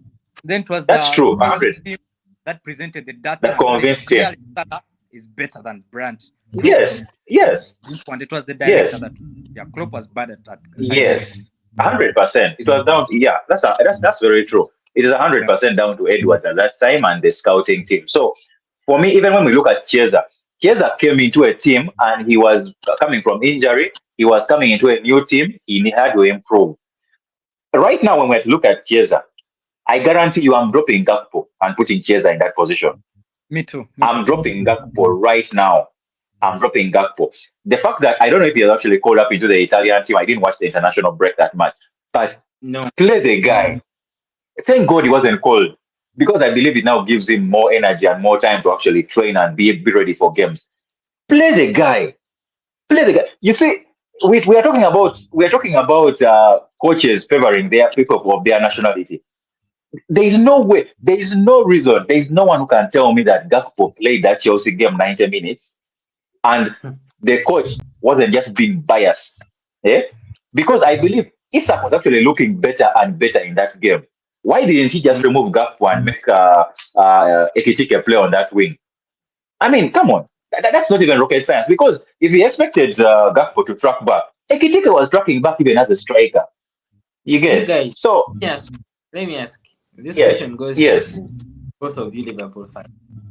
Personally, I Mm. haven't watched Ekitike play as a winger. Have you watched him play as a winger before? He Because drifts you to might the wing. be That's for all this, Ekitike should play on that role, but Okay, is he good no. enough to play on that wing? during the games, a number nine can move, right? I've seen him have some moments on the left flank, and he's good with Yes. one on ones. He has quick feet and he has pace, so he can play there. The Okay. point here is this. As part of the front three, I'm not expecting him to constantly be on the wing only. So the expectation is that they are going to be interchanging depending on where the ball finds one or depending on how one moves. That is for me the expectation. I'm expecting them to actually interchange here and there because also Isak also drifts to the left sometimes. Hmm. So Yeah. once in a while, maybe when Isak drifts to the left, I'm expecting a Ekitike to go into the middle. You get so. Yeah. I mean, it's actually even if you feel that you really want to play there are very many people who can actually play on that side. I believe even in Leverkusen, Bats was sometimes playing from the wing and just inverting into the middle, but as a 10. I mean, there are so many ways that Slot can. I mean, that's the reason why you see earlier in the show, I was telling you that Pep for me is the best coach right now because Pep, one thing is that for him, what matters the most is winning. Winning is what Hmm. matters, even if it means him changing his and going to a 5-5-0, a 4-1-4, playing only center backs at the back. He will do that because his system of 4-3-3 is not working. You get so Hmm. why and by the personal, I believe that Gakpo is going to start on He Sunday. will. He has I to. believe he's going to start. The sad I truth. believe he's going to start. It's Yeah. the sad truth that he has to. Well, one thing I should add on that, or maybe I should maybe ask you this because at Leverkusen, I remember telling someone that Vats at Leverkusen had a setup. The team was setting up to for him to flourish. He had all these people doing the donkey work for him. He had Heydrich, he had Granit Xhaka, and Yes. Givaldo and Frimpong. They were hardworking. It was a hardworking team. On the other hand, Yeah. as Clinton said, Liverpool is still adapting to this new role. Playing with a 10. Do Mm. you feel that McAllister and Gravenberch can do enough, all the donkey work for that to flourish? Because you both know you don't have a Let let's DM. We don't Let have. Clinton answer that one. Now, for me, I'll answer I after think Clinton. that one, it can be possible. But remember, every team has a main man. So you're right. Vats was the main guy at Leverkusen. At Liverpool, I think there are other big dogs. We have our main player is Salah. Everyone works for Salah. So Mm. that's why I'm saying, as a team, I think our first step to succeed is because these guys are young, 22, 23. The first step is to move on from Salah. So anything we're planning now as a team should have Mm. Salah not as the main mind, or very temporarily. You get, because if we now want to surround everything around Vats, want to make him our main man, which means you'll have more passes towards him. So you can see these days more passes are towards Salah. Like, okay, the Liverpool before Salah was the guy, more balls towards Salah, give Salah the ball and all of that. But now, if we want to make that VAT, it means we have to reduce our reliance on Salah, and that will be positive for me as Salah 34. That will be positive for me, and I think it can be done. But then it will need a whole kind of like tectonic shift of the way the team has been playing. It means reduced attacking roles for our fullbacks. So maybe we might have to sacrifice one flank so that in case we lose the ball, because we have been suffering a lot on the counter attacks. In case we lose the ball, we can have a back three at least to counter that, because we have been every team has feasted on us on the counter attacks. It's been heartbreaking. We just commit bodies in front. The very first game this season had we had a midfield three of Gravenberch. We had Soboslai and Vats. You remember that second goal this guy scored, Semenyo, where Yeah. where Soboslai just fell and lost the ball in their box. Then all of a sudden, it was just Van Dijk and Konate the other side with 4 men in blue. It was bad. It was very bad. So we have to look at such things. We have to cater for that. If you're going to make Vats the main guy, remember he plays in the middle, which means counterattacks, central counterattacks will become a very big issue. And now you need two holding midfielders who will not move a lot. Something like it's the same way I think Arsenal has really structured their team. The Arsenal team is very strong, like in terms of structure. If you see that team, it's hard to break it down. They don't concede, not even conceding goals. They don't concede counterattacks. The only time I saw them counterattack was against Man City, that Haaland goal. And that is Haaland, that is Man City. So you understand, it's possible. But for us, we're being counterattacked by Bournemouth. We're being counterattacked by Fulham, being Everyone. counterattacked by Burnley. Every team is feasting on us. We saw Crystal Palace miss about 3 sitters in that game, and all of them were coming Oh from no us no no losing no no the no ball. no no no. Oh, no no no no. There were 4 sitters in one half. Oh, exactly. All of them were coming from us losing the ball. So Don't we're very fragile don't laugh. defensively. We're very That's just fragile one half. defensively. Just So one half. I'm going to ask the question. I know we signed 4, 5, 6 players. This is for your Oscar. I know we signed 4, 5 players, but do you think not signing a natural DM and one more centre back is going to be an issue in the long run? Man, I'm loving this Liverpool fan. I've been crying out for a DM for the past 2 seasons. I mean, not just any DM, but a natural DM. I've been crying out for a natural DM because I mean, our coach probably doesn't know what amount of weight is going to relieve from most of the players. It's going to first of all help securing that the defense, and it's going to help Vats to do his thing because I believe when he has less defensive responsibilities, it will help him a lot. I strongly believe we are going to get a center back, possibly this January. I strongly believe, but a DM, I don't think they see that as actually a vital thing. They're not seeing it. I don't think they actually see it. I don't think he actually sees it, possibly because of also that bias of the guy being being a countryman, a countrymate, but we badly need a DM. I always imagine I imagine a Liverpool with a DM like either a Baleba or, I mean, just someone who he knows when to move, he Even knows when to Zubi sit, missed. Zubimendi, and at best even Caicedo. These are guys who they move in front, yes, but they know when to move. They help actually provide structure. They help actually provide. I mean, it's just for me. I believe that Gravenberch is an 8. There is no Yeah, way but anyone can convince me that he, he that guy is a you 6. Have you noticed this season he has been given more freedom to go in As Let a me front? ask. six, how can that even happen? Let me And ask. his numbers have improved. He has scored 2 goals and I think 1 assist or two. But last season, the whole season, he didn't score a single goal. You can get that, which means something has changed in our midfield. It means Gravenberch is no longer the holding number 6. He has more freedom. And then the other time we relied on Soboslai to keep him back. And then Soboslai is an attacking midfielder. So he would go in front. So that time, now I'll use the example of the Bournemouth goal. That time when we went in front, Gravenberch has more freedom, so he should be in front. Now Soboslai is our number 6. He's also in front. Then he just slipped. It was a slip. He just slipped and failed. Then we were counter-attacked. It was the nastiest counter-attack I've ever seen this season. It was so bad, and they scored it. I was like, what is this? Let me ask you. Let me ask both of you. Mm. Is it, as you have said, that maybe he has been given more freedom, but is it just naturally indiscipline, like he has no positional discipline, or No, Scott being his fellow Dutchman, he has given him? no. I think you're being harsh on him because, to be fair, he's not a I'm number not being. 6 attack. You know what? You know what, Clinton? Mm. Gravenberch at Bayern Munich, the reason as why he failed at Bayern, it's not because he was a bad player or what. There are so many teams that play on transition in Bundesliga, and he was getting bullied every game, every game.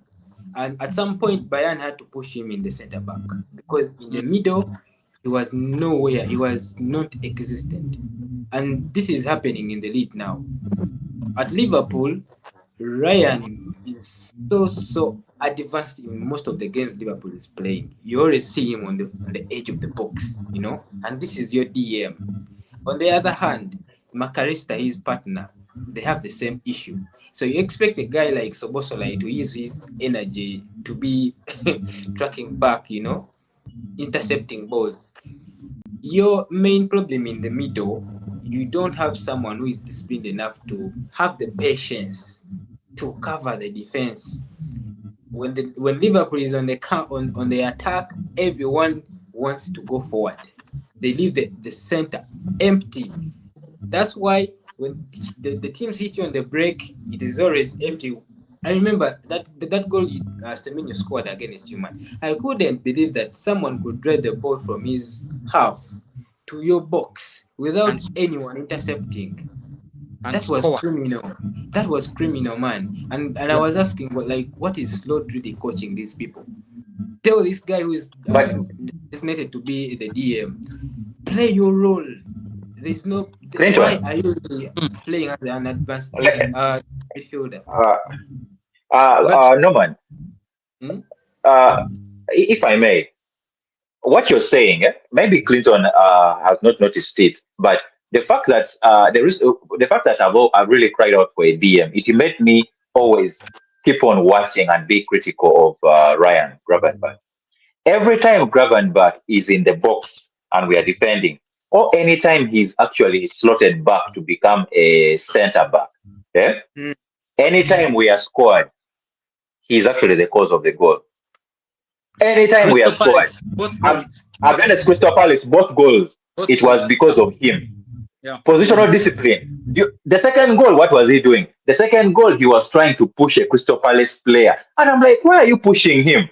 Let the guy be offside. Why you move? You see You the move and second leave the goal. guy. Let him. The second goal, if he just kept the line, Nketiah was offside. Exactly. If he just kept the Exactly. line, So, then he was yeah. behind the line. So, Nketiah onside. The first goal, he headed the ball back to to the opponent. So for me, the thing is that he's a good player as an eight, but I believe everything that they talk about him. Besides the coach, of course, the coach he has that job of in the public to making his players look good. Besides the coach, everyone, anything they say positive about Gravenberch, it has everything to do with him going forward. attack. There's Yeah, attack. nothing that anyone has said that has anything to do with him defending. So Yeah. for me, basically, that tells me that this guy is not a DM. He's not a DM. So if Liverpool actually gets a DM, because I actually believe that there are DMs out there, like for example in France, possibly maybe in France or those leagues. I mean, where does Brighton and all that get their players from? In France or maybe even in South America, There are DMs there that are not expensive. There are DMs out there. Get a DM into that team. Yeah? Get a DM into that team. Don't get a makeshift player. Everything about Gravenberch last season. Yes, he improved. True, he improved. But everything that improved about him was about him going forward. His ability Like Norman, on you the ball. say, yes, his ability on the ball. The way he Yes, his connects ability on the ball. Yes, but past players and all that. But everything to do with what actually he's supposed to be doing in that position, he doesn't do it. And you know what? The same way I wouldn't blame Havertz of Arsenal for not scoring goals because the guy is a 10. He's a 10. That's not he's not a striker. The same way I can't blame him. If the coach puts him there to play as a striker, of course he will play. But for me, if also they put Gravenberch as a 6, I'm not going to start blaming the guy that, man, you're very useless. The fact is that he can't do the job. He the can't do natural the job. instinct. So for me, yes, the natural instinct is telling him, go forward, go forward. You get. So for me, it will go back to Slot. So the fact that this is Slot's team, all the pressure should be on Slot, in my personal view. The same reason I said this season, I'm out this season. I know this season is going to be bad. We're going to suffer, but let's hope by the end of it. Because another thing is we've noticed we're criticizing Salah now, but you know Salah scored 4 goals in his last 24 appearances. So Salah's problem started from the beginning of 2025. Salah had a lovely 2024. It was so good, powerful. I remember he was going for Ballon d'Or, I remember. But when 2025 began, Salah I think he ran out of juice. The good thing he had racked up the numbers. He got rich, that's why. A lot of numbers. So the Salah problem is not. He got richer. Yes. It began last season. No, it doesn't have anything to do with that. No. It just tells us. It has nothing to do with money. Let's move on from this player. It's all. Yeah. Let's move on from this player. Okay. I agree. I agree. Let me in January you'll be leaving for AFCON, right? Who are you December, going to replace? Is it December? Not January. December. It's December. No man. So who is replacing him? No man. Let me interview. That's a good question. There's no one. We don't have another number 7. Yes, Now the Salah problem is exactly United and Bruno Fernandes, because this is a player who has been consistent for us for over 5, 6, 7 years, and he has been our best player arguably. And now, personally, some fans wanted us to move. We wanted to move on from Bruno Fernandes. Of course, Saudi clubs came in wanting to give us about 100 M. But there are some guys who are arguing that, okay, if we sell Bruno Fernandes, who's going to provide for us? Who is going to create the chances in the team? But I mean, 100 M, you can buy players who can replace him. You get. And Bruno Fernandes in this system is not the best person that we need. He's being played out of position as a number 8. You get it. He's supposed to be playing as a number 10. So if you had cashed out on him and probably use that money to get someone who can play in our midfield, who can make our midfield better, maybe you could have bought Bareba or someone else. I mean, I feel like we could have been a better team right now, but because you want to hold on to old glory. Let me ask you a question. Yeah. There's this thing I saw in some talk show today. They were talking about Manchester United not going to be able to attract big players because they were calling it a career graveyard. I don't know if you've seen what happens to players when they join Manchester United. So I'm wondering, is the problem Manchester United, or the problem is the system, or the club? His ambitions are too big. We saw it happen to Anthony. We've seen it happen to. I don't think Pogba exactly had the career that he expected to have at Manchester United. We've seen players like Mbeumo struggling. Kuna has not scored or assisted, and then Sesko is also. So I don't know. These are good players. Like you can see them when they're away from the Manchester United team. Like let's say they go national team duty. Let's say how they performed in their previous clubs. But then once they just come together and wear the Manchester United shirt, it's just like something happens and they forget how to play football instead. So I don't know. What do you think the problem is at that club? Once again, for me, this pinpoints to the problem, to the issue of mentality. Because if you look back in history, you have had good players come at United and they flourish. I mean, Cavani Mm, did not flop. Cavani came and played well. mm. Okay, we had Zlatan.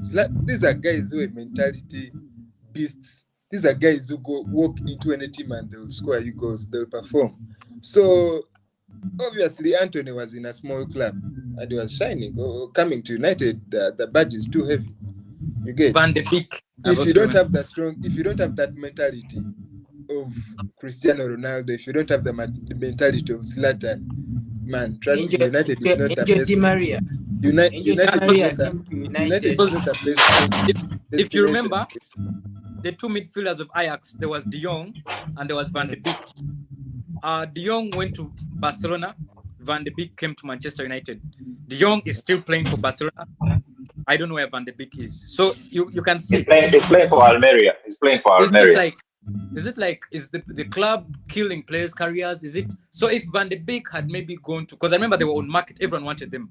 If let's say Van de Beek had gone to let's say even Arsenal, I think he would still be a better player now compared to when he went to Manchester. I don't know what's happening to that club. That's why for me I believe Manchester's problem is not saying get this individual player, get this individual player. I feel like something needs to change. Like I don't even understand it. The same thing happened to Onana. Onana just forgot how to play football when he reached Manchester United. That was a keeper who was in the team of the season at Serie A, played the Champions League final, and played very well, by the way. Very well. I remember the Man City game, you watched it, where they lost 1-0. Onana was so But good with his Clinton, distribution, with his Clinton, everything. Yeah.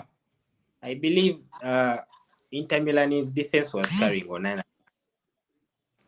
That guy is not good. Not only that, he was actually very good in No, that Nah. like league. I'm talking about his He was ball good distribution. It has nothing to do with the defense. The way Onana passes the ball up, because I've been a fan of Onana's. I've been watching because Onana. that is exactly why we Onana used bought to him, pass the because ball, of his. but once he joined Manchester United, those passes which he normally makes through the center will just go to opponents, and somehow Manchester is conceding a goal from it. So I don't know. Would you It's take like him as Clinton, maybe I think the club is too Clinton, big for some people. Maybe I would don't you know. Clinton, take him at Liverpool? Clinton. To answer you, No, the club spoiled him. He's. Could you take Anthony at any other team right now apart from the team he went to? If you're spoiled, you're spoiled. Van de Beek now can't even play at Aston Villa. Clinton. Again, to answer you, I Mm. told you it's a mentality shift. United has a very, very, very loud fan base. You Everything get, is on the spotlight. and you are on the spotlight the moment you step on the pitch and you're wearing a United shirt. Every Mm. misplaced pass, you just know they're going to talk about that at the end of that game. And that's exactly what Cunha said last week. I think last week, he said that coming to United, he knows that he's being watched more than before. So people are trying to understand how he plays. People are getting to know how he plays, although he has not scored or assisted. So that shows you that United, if you come to United, you should be ready for some things like that. And some of those Banter. players are not ready for. They're not where they were. They were not experiencing things like that. So when you come to United, it's not just I'm going to go to that. I'm going to play, lock in, and try to perform. At United, you should also uh, reset your mindset to be able to overcome some of these things like banter.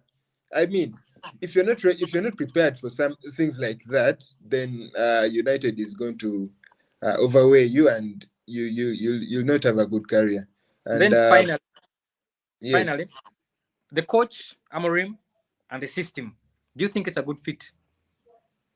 I mean we have discussed that over and over, and I think personally, me, I'm not a fan of the system. I'm not a How fan about of the of the system coach? because I believe this team would have done much better if you had played a different system. The tradition. Because the players we have right now are not a good fit for playing two midfielders. You get, with this Yeah. set of players that we have, at worst we should be playing three midfielders. That is why we get teams coming to outplay us, because we have two midfielders and they're not coordinated. You get, they're not well coordinated. So teams are going to come. You are going to struggle, and the bad thing is that we have a coach who is big-headed. He's not willing to change. He's not willing to adapt. So we just hope for the best. But personally, I don't think this system is okay. But also, leave alone the system, these players are supposed to, because you can't tell me that it's a system that is going to beat a team like Grimsby. It's players, man. Come on. You get, these players have to up their game. Embarrassing. The system, yes, the system Ah. can lose games against big teams. Arsenal, what. But come on, you can't tell me that Grimsby is going to beat us because of a system.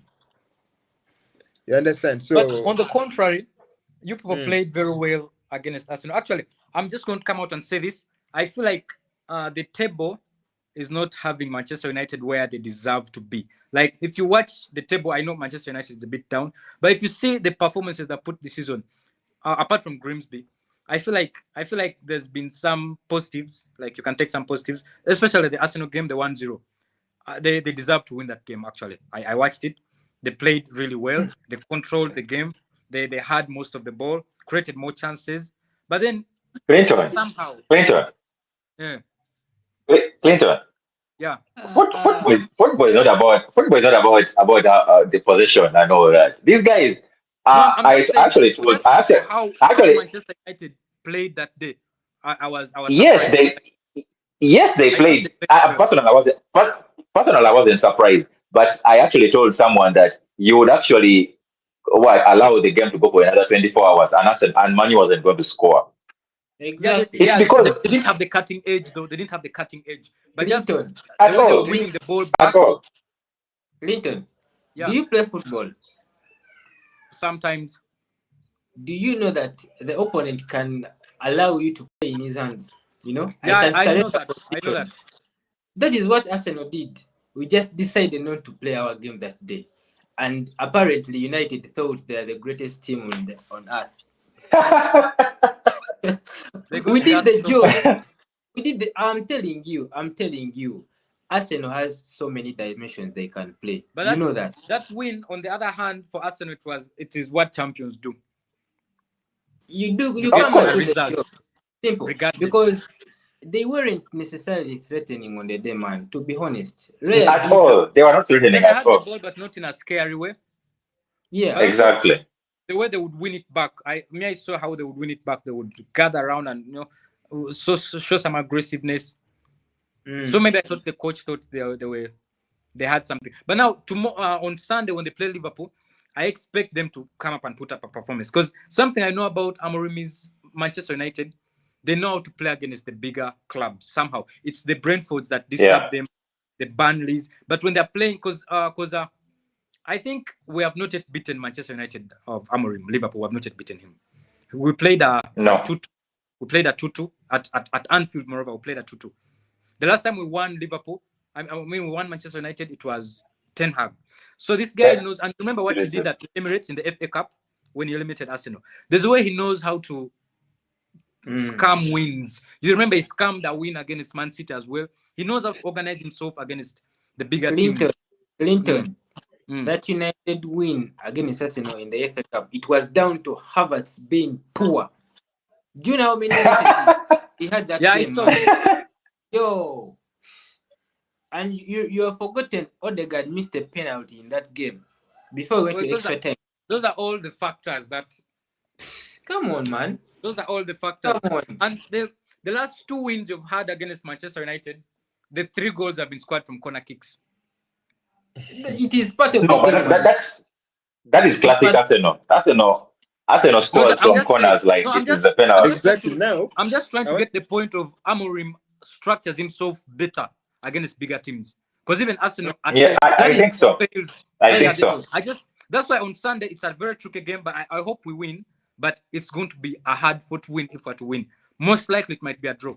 Because I know Okay. Manchester United, they're good at frustrating people. When you need a win most, Man U will not give you one. Then Mm. next week they'll go and lose to Brighton. That's the most Manchester United thing ever. Okay. Mm. yeah. You guys are looking forward to getting back-to-back wins in over a year. So tell me, is this the game to get it? You've Yeah, not it's not won happening. back-to-back I've wins. told I've told Mm. Oscar before. that it is not happening. Personally, I see Liverpool winning this game because this is a game that Liverpool sees as a turning point. They want to turn they want to show that they are actually still in the title race, so they're going to come and Bounce back. they'll We smash us. have to. It will not be We have very disgusting like the 7-0, but I feel they're going to edge us at some point. So I don't expect a win personally. You get, what would your Okay. prediction we have not seen a Os- back to back, and it's not happening this time. So, Oscar? gentlemen, we My are done with prediction. the show. Let's go into predictions. Ken, Yeah. Yeah, man. Ken, what's your prediction? For the Liverpool and Manu. Yeah. Okay, let me see. I see a 2-1.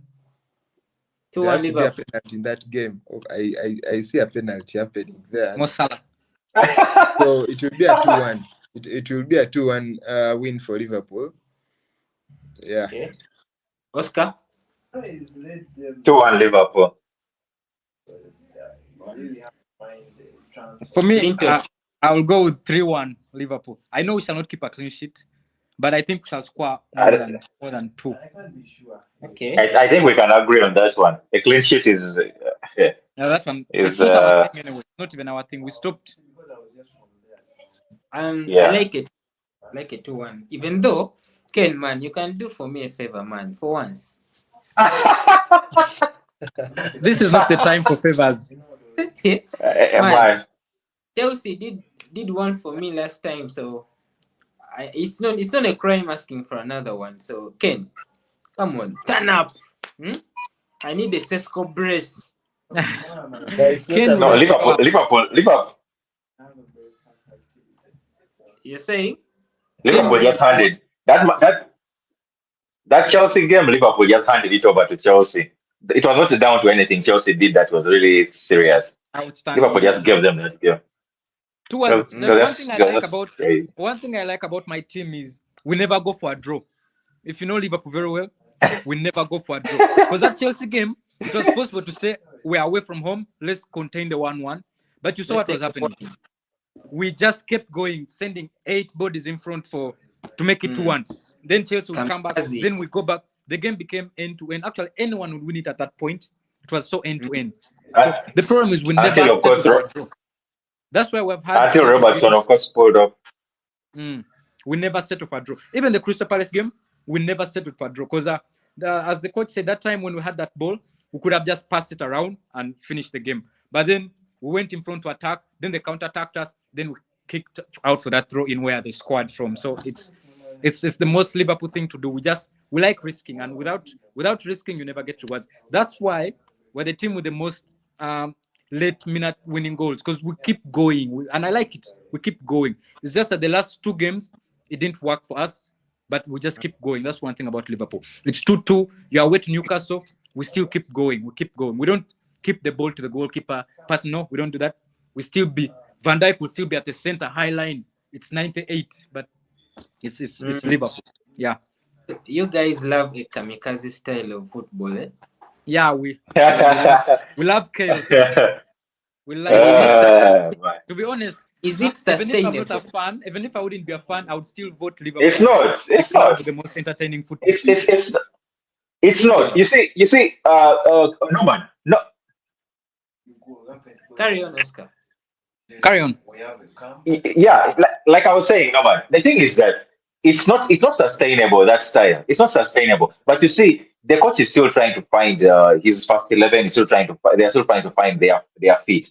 But you see, the problem is that they're trying to find their feet while the season is going on. How long it will take, no one knows. But the thing is that they will still continue playing like that. They'll still continue playing like. And when the season ends, it will only be, of course, we can point out reasons why the team, by Liverpool maybe won or didn't win a major trophy. But at the end of the day, the thing is that with what Liverpool bought, Liverpool they expected to actually what go in for the title. You get, and so when they don't get the title, then we can talk about other things. But the fact is that they are expected to go for the title. But like you said, like you asked, is it sustainable? No, it's not sustainable. It's not sustainable. But it's because, come on, the guys are the guys are doing what? Are still trying to find their feet. They are new players in a new team. So yeah, Arsenal can enjoy it, and if Arsenal doesn't take advantage of it, I guarantee you, Arsenal is not winning a trophy. They're not winning a trophy in the next season. Guaranteed, if they don't take Mm, advantage of this season. I well, assure you. That one I can assure you boldly. Boldly.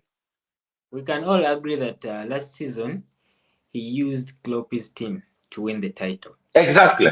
So we 100%. are looking closely. We are looking closely this season. He spent the Mm, money. Let's see what mm, he can deliver for Liverpool. And yeah. of course, Ateta, on the other hand, there are no excuses. He has Mm. to deliver something this season. 900 million. A Oh, UCL or a league title. Other than that, exactly. I don't want to hear anything, man. I don't want to hear He anything. will He bring has he will squad. bring a Carabao. No, no, no, no, no, no. I don't want a Carabao. He I will bring need a the Carabao and a second position finish. no, no, no, no, no. I'm already exhausted from finishing second 3 times in a row, man. It is exhausting. It's Yeah. been 20 years, Oscar. I need something to celebrate. Hey, It's been 20 man, we went years. for we went for 33 years, you guys. Anyway, but we're winning UCLs in that time, so it's Yeah. understandable. For me, FA Cups don't count for me. I've watched like 4. Yeah. They don't count for Same me. here. I Same need a here. major trophy. I need a major trophy. So bad. Yeah. Well, I believe we have the team to do it. But the Mm. question marks are there, of course. That's why I told you I only believe it when it happens in May. I only believe it happens. For Yeah. now, Yeah. I don't know if Mm. the players, the manager believe they can get it over the line. I don't know. I Mm. really hope so. Mm. I really hope we can do it this season, but it will be hard. And do you know all this chaos Liverpool is trying to cause, we may play into Guardiola's hands and the guy just sneaks it and wins the trophy. I'm telling you, people are Yeah, down. that's not. People are downplaying That's City, exactly. but man, they are not out of the picture. I'm telling you. That's exactly what I was actually that's the point I was trying to drive home earlier on by saying that the guy is adjusting. He's getting results, but even though it means him playing 4-5-1, 4-1-4-1, he will play that, but as long as he gets results. When his team clicks, he'll go back to 4-3-3. You get. Mm, So mm, downplaying him is a very big, and I think Arteta, the biggest mistake Arteta can make is trying to think that the title is between him and Liverpool. That would be a yeah. very big mistake, big blunder. Mm. But Well, for me, gentlemen, I don't think City will be in the title race. Like I just Oh, that is a big mistake. That's a big yeah, I know mistake. they might stress and stuff, but really I don't think that. Remember, City is also going through whatever Liverpool is going through. mm, City has a lot of new But they players. are getting results. But they are getting results. That's the They are getting difference. results, I know, but I don't think it's sustainable. It's this season. You see, if Arsenal doesn't win the Premier League this season, no man, I'm telling you, if Arsenal doesn't win the Premier League this season, then I don't know what I can tell you because this is the most Yeah, forget open about season. it. Clinton. This is Yeah, this is the most open season because Liverpool is clearly struggling. New players moved in. Man City also has a lot of new players. Arsenal is the only team that has added like 1 or 2 new players. The team is the same. The camaraderie, the chemistry, the connection is all there. So I feel like it's now or never. And you can see generally they are the team to beat. It's so difficult to beat Arsenal. It's so difficult. It's very yeah, difficult Clinton, yeah. to beat. For me, for me, 2023, 2024 was the season, man. Yeah, that was also the season. But you For me, somehow did an because Arsenal. So I hope this season you don't do we, that. we were soft, we were scoring goals. I mean, I'm hoping they do it. we went 16 games unbeaten. We're nearly perfect. It's just that we were going toe to toe with a Guardiola team that can go 10 games without losing. So, Exactly. and of course, I still hate Son all my life. Son handed Guardiola the title, and I will hate him forever. You see, I swear. this season, there's no that team that can push you to that level and make you go 10 games unbeaten and lose the title. I don't think there's a team like that this season. So But it's in your hands. Can we go 10 games without losing? You see, I hate Arsenal my entire life, but I actually believe they can. Like, if you're being honest, all the rivalry aside, the Arsenal team is very complete. Actually, not just in the Premier League, even in Europe. I feel like Arsenal is top 5 or top 3 strongest clubs in Europe right now. Clinton, Like, Clinton, yeah, Clinton. yeah. You're forgetting one thing. You're forgetting one thing. Yes, the players they have, but they also have a coach that is an insurance policy for us rivals. So yeah, that's what I'm saying. If they believe That's in one thing you're themselves, forgetting. if they really believe in You- themselves, I don't see a lot of that can beat Arsenal this season. I don't see a lot of teams in Europe even, because Arteta is our insurance policy. it's Arteta, and then the players' mentality also. I think sometimes the Arsenal mentality, the Bozo genes kick in, because you can see Arsenal bottling a game where they really deserve to win. Yeah. You just wait for this game. Just wait for the Fulham game. I've given them a win, but I won't be surprised if they play something funny. Exactly. I And won't be Arsenal gets surprised. I won't. surprises. Arsenal is always surprised by the small teams. Arsenal's problem has never been the big clubs, because if you check the last 3 seasons, they've lost to a big team once. That is 2 seasons, right? They've lost to the Liverpool 1-0 this season. That's the only time they've lost to a big six in, like, I don't know, one season and a half or 2 seasons. Arsenal's problem is always West Ham. It's going to be Fulham. Somehow Aston in Villa. some December, Aston Villa. West Ham won. Then you start wondering, Bournemouth has beaten Arsenal 2-0. Then you start, like, Arsenal's problem is always those clubs. So Fulham, that's Yeah, they draw with Brighton. They draw with Brighton. Then before you know, they did that. Fulham they lost with West Ham for 2 seasons where they were losing at home at the Emirates. I remember last season it was 1-0. The other season it was 2-0. Then this season they survived, they won. But then there will be another club coming to the Emirates. I promise. It will be Brentford. It will be Brighton. One of them. Don't overdo it. We didn't survive, man. We had a comfortable win. Stop it. No, I'm just saying it had run for 2 years in a row. So this year but you broke the maybe this season we are trying to settle scores. So West Ham first this weekend. Arsenal scores settles, then to be a new small club to come and pick a result against Arsenal. Like Arsenal, maybe Sunderland. Maybe Sunderland. Arsenal's problem has always been the small clubs. For me, I believe if Arteta can overcome that, because Arsenal has structured itself well against the big teams. Arsenal is good at set pieces. Arsenal is good defensively. Then Arsenal will go that side and score a set piece. Then it comes a win against let's say Chelsea, beats Man U. Then Arsenal will go and play another small club which plays like them, which knows how to defend very well. Then before you know, Arsenal loses 1-0. I normally don't understand it, but we all know it happens every season. Mentality. Because that the season you said you deserve to win, guess how you lost the league title? Aston Villa. You somehow bottled some game with Aston Villa, like a game where a serious title contender should win.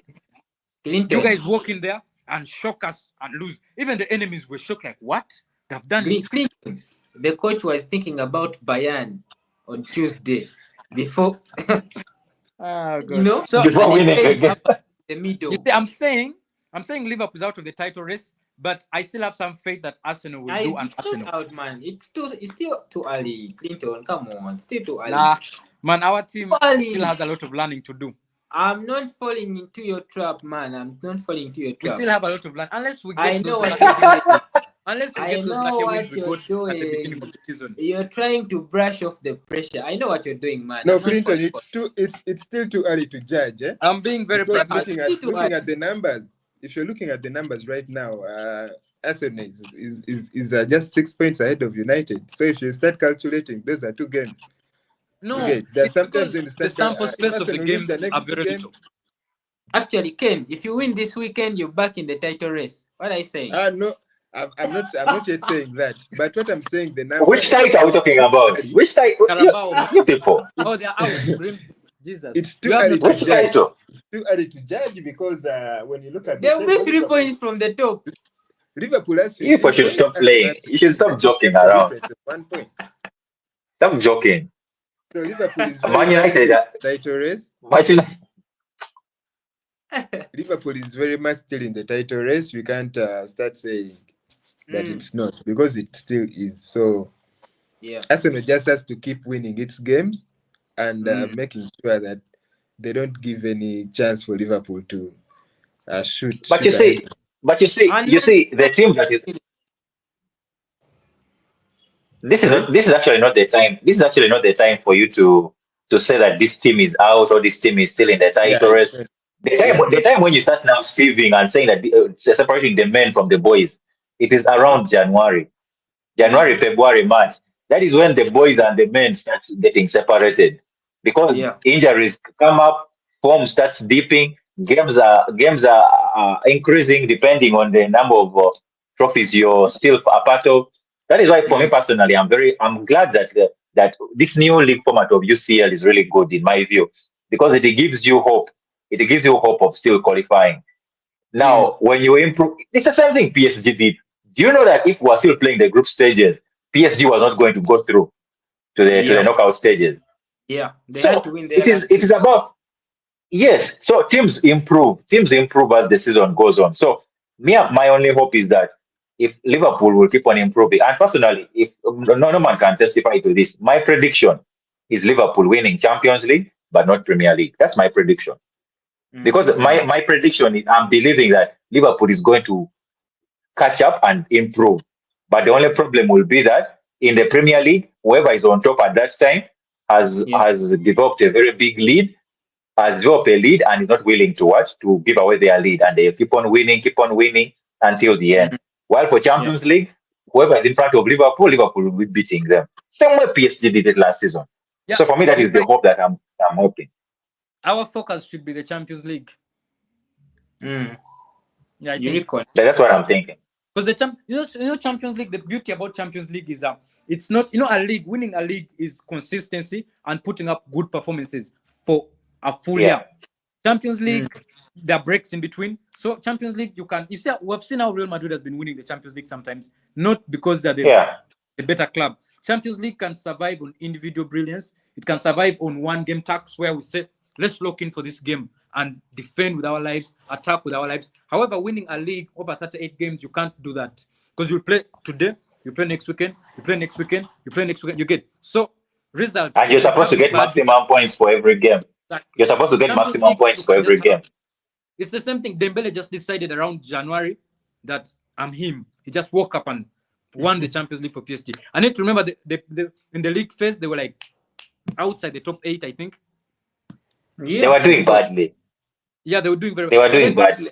they just had more composure and then more individual brilliance, and they won the Champions League. And if there were better teams in the champ like that last season, I think as a team, Liverpool was among the best teams in the whole of Europe. But PSG Exactly. outplayed us because they came to play that game. We didn't come to play that game. PSG showed up. PSG also beat Arsenal, which was, I think, to me, in my opinion, was like the second best team in Europe that time. But PSG still beat them. So I think Champions League, if you just lock in and you need your home crowd, you need your star players, you need Salah, you need Florian Wirtz to have those moments, then you can win it. You can go all the way. But Mm. Premier League, it's gonna be hard because Premier League you need that consistency. You need Every it game. You need every game. every game. Yeah. Champions League takes Yeah. breaks. They'll say you play round of 16, then you'll replay again next month. By the time next month comes, you just look in for that game, look at it like a final. That's what Madrid has been doing. Mm. Mm. Well, gentlemen, it's been a very, very good show, and internet has made it really lively. Thank you. You're welcome to the panel, man. I hope you can be consistent enough Yeah, to Ken will every always Friday. hit me up. Really, Yeah, how often do you have it? every Friday, 4 Oh, p.m. then I'll be there. I'll be Yeah, there. Every Friday I'll be there. yeah. I'll I be hope next dropping you. Friday we shall be talking about how we battered Manchester United. Oh, so I don't know if you guys can do me a favor and drop me your match reactions after the game. You can just record maybe a 1 or 2 minute video. You can send it to my WhatsApp, then I can upload to the channel. I can. Can you do that? Yeah, we can do that. Or, yeah, I think I can do that. I think I can do Yeah. that. Ken, Uh, I'll need yours too. Yeah, sure. Yeah. Immediately after the game, just a 2 minute video. Just send it to to my WhatsApp. I'll upload it. Anyway, I was suggesting one thing. Maybe Ken has my number. We can create like a group. Yeah, yeah, I'm yeah, going to share your number to Norman. Then I probably can create a group or something. Yeah. yeah. And Okay. please, if you have other guys that want to join the community, please, this is free. It is a football platform. We welcome everyone. So Yeah. we are more than willing to get new members on. Well, Yeah. I'm very happy that you guys really managed to attend today. It has been very good. I enjoyed the interactions and the debates. I hope to have you both next week because we have Champions League, by the way, next week. Are you Mm. aware of that? Mm. Let Yeah, me yeah, yeah. Yeah. Ken, we don't want you for that talk. Don't talk about Champions League. I hope we're clear. Okay. Well, guys, I think I need to let you go. Thank you, everyone that has been tuning in. Kindly remember to like and share the video, and we'll see you on the next one. Peace. God bless you. Peace. All right.